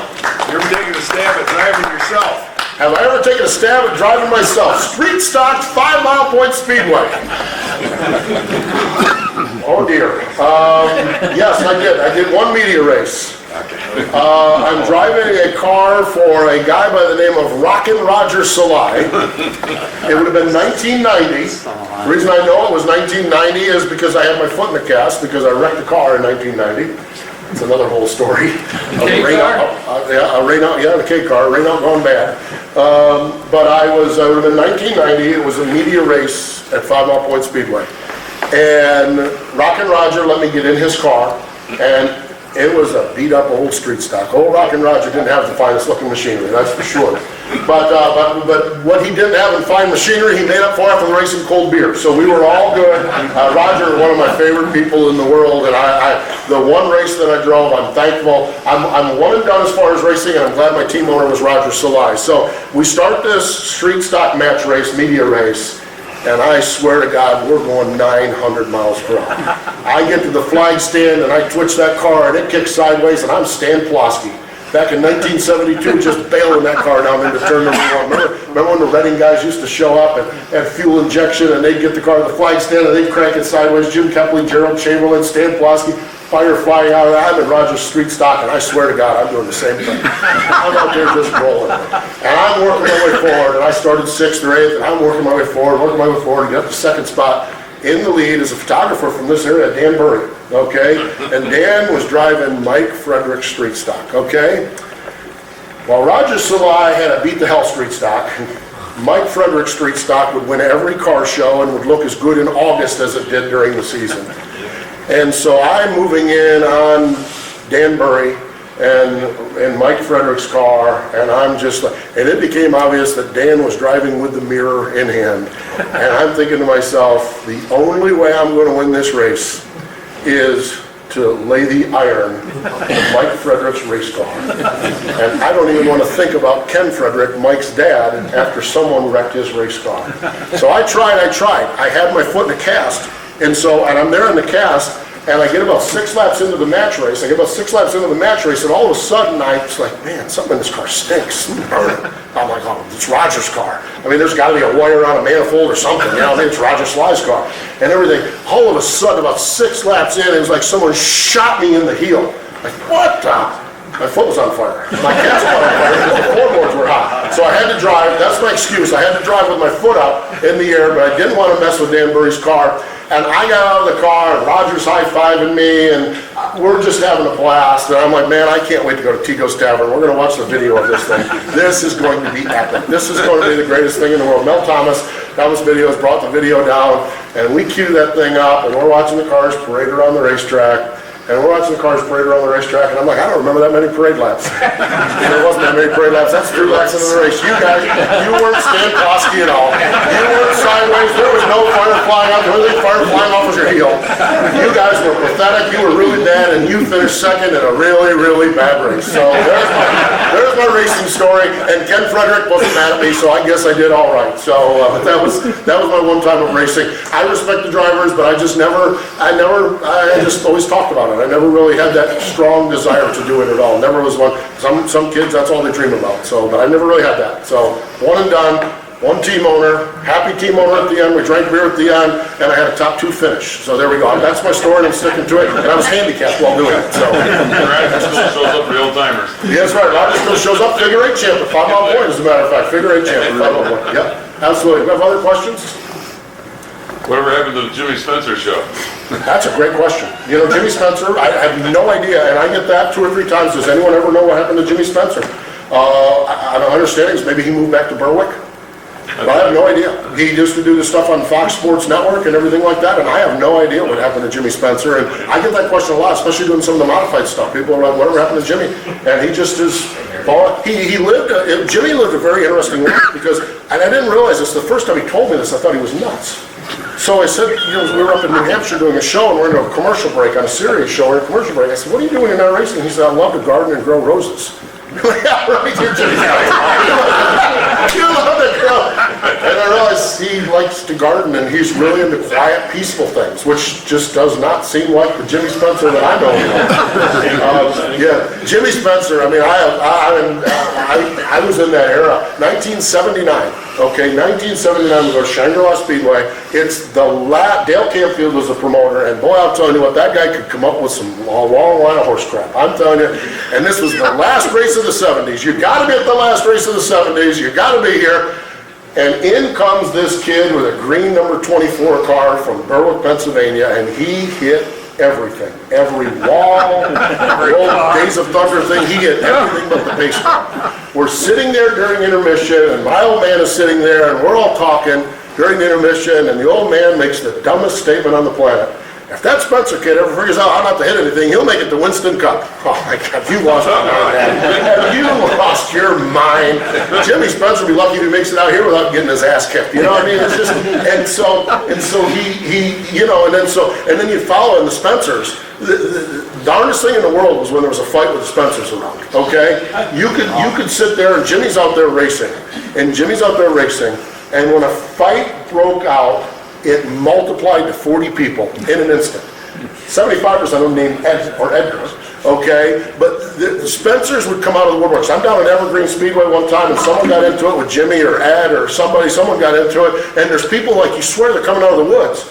And when you get one Spencer, you get them all. But Jimmy had an amazing career, just saw some amazing, I watched a modified, they had the Clash for the modifieds at Shangri-La one year. And they had like a tour race on Saturday night. The Clash was on Friday night. And I'm telling you, Jimmy, we did the drawing over in Corning somewhere. It might have been a museum, as a matter of fact. Did the drawing for the starting lineup, and Jimmy drew last.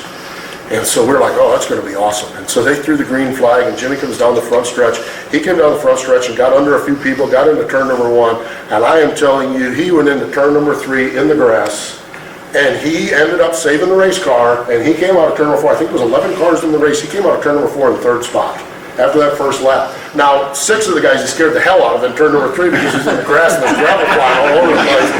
He made his way to the 3rd spot, and he ended up winning that race in pretty short order. But amazing talent, but I have no idea. I get that one of the great mysteries. Whatever happened to Jimmy Spencer? I have no idea. No idea. Yeah. In covering races here at Watkins Glen, what's a favorite story of yours or situation? Lots of neat stories. I've been Watkins Glen is one of those tracks where Kyle Busch just told me where to put my microphone a couple of times, you know, and he gets frustrated with the race here. I think one of the when I look at Watkins Glen, I think maybe Marcus Ambrose win had their pit, and man, that one year when they just went at it the last lap, him and Keselowski and Kyle Busch, and Frankie Kerr was the crew chief on that car at one time, and then I forget who was, it might have been Drew Blickensderfer, but I think, you know, just covering Marcus at Watkins Glen was so much fun, because if you ever had an athlete that walked into a stadium and it's just like, I'm 10 times better than everybody here today. That was Marcus Ambrose at Watkins Glen. I am telling you what, it was, what are you going to do, shoot yourself in the foot not to win this race? Sonoma, it was even up. The Watkins Glen, and then I think Montreal, he was really good at Montreal as well. But that was always fun covering him because he came in, and I like a race, I don't mind a little swagger, a little cockiness in a race car driver. I'll be honest with you, I like pissed off second place finishers, and I don't really care if they tell me to stick my microphone where it doesn't belong if I finish second, because I think pissed off second place finishers are usually pretty good racers, and they're pretty disappointed that they didn't win the race. So Marcus would come into Watkins Glen with a pretty good swagger. One of the most memorable moments, it was a sad day in the sport at Watkins Glen. I was writing for Gator Racing News, and I was in the media center, and I'm sitting next to Tom Higgins, who was the Charlotte Observer writer. Tom, a legendary writer.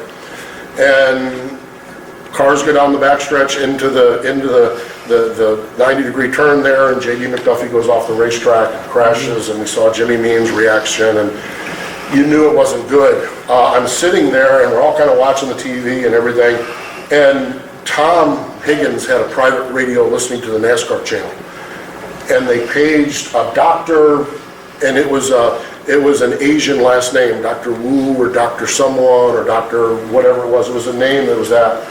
And Tom just does this, and he reaches down, and he has a Steuben County guide or directory or something, and this is the name of the county coroner who's paged to the racetrack, and Tom's just like, no. And I'm just a junior, like I'm ready for Gator Racing News. And Tom said, you're not on any deadline. Your deadline is tomorrow at noon. He said, figure out how you would want this story to be told in a classy way and do it.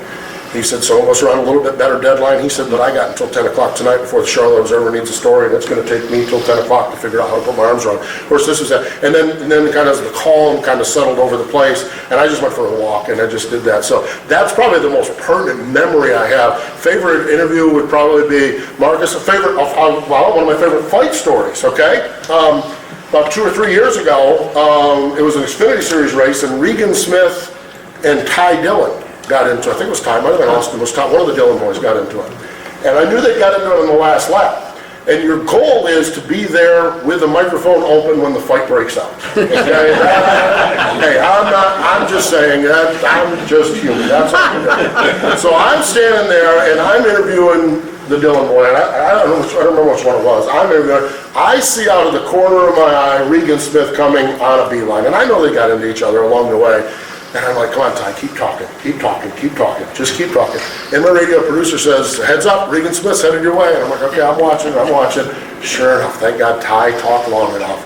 Just when Regan arrived, then we get to do play-by-play, the old Makatech days, that do play-by-play, scuffling, and Ty or Austin's dad's involved with it. There's pushing and shoving, and NASCAR officials are around. Watkins Glen, just an amazing place. I actually, one of the things with Watkins Glen that I really was neat is that I didn't know much about road racing at all. And when they announced that Corning and ISC had gotten together and was going to revitalize it, I actually was, and I was trying to think. And I was talking to the kids. Someone asked this yesterday with the kids. I don't know how I got word that this was the case, because we didn't have email. We didn't text each other. I might have gotten a letter in the mail inviting me as a reporter for Gator Racing News, but they had the announcement down in Corning, and I just went to that and was able to come up. And I don't know, I had a run of a lot of the first races here. I was able to cover a lot of them. I just love coming up to Watkins Glen, just great stuff. So many great memories here, so many great races. Just covering the races here at Watkins Glen has always been good. So lots of great stuff in the Glen, that's for sure. Thank you. Anyway. I think I broke both of them. How about that? A lot of people can break one mic, but Ron, you can invoice Skip for the microphone. So there we go. How about that? Anyway, I don't know about you, but this was worth 3 years of wait. We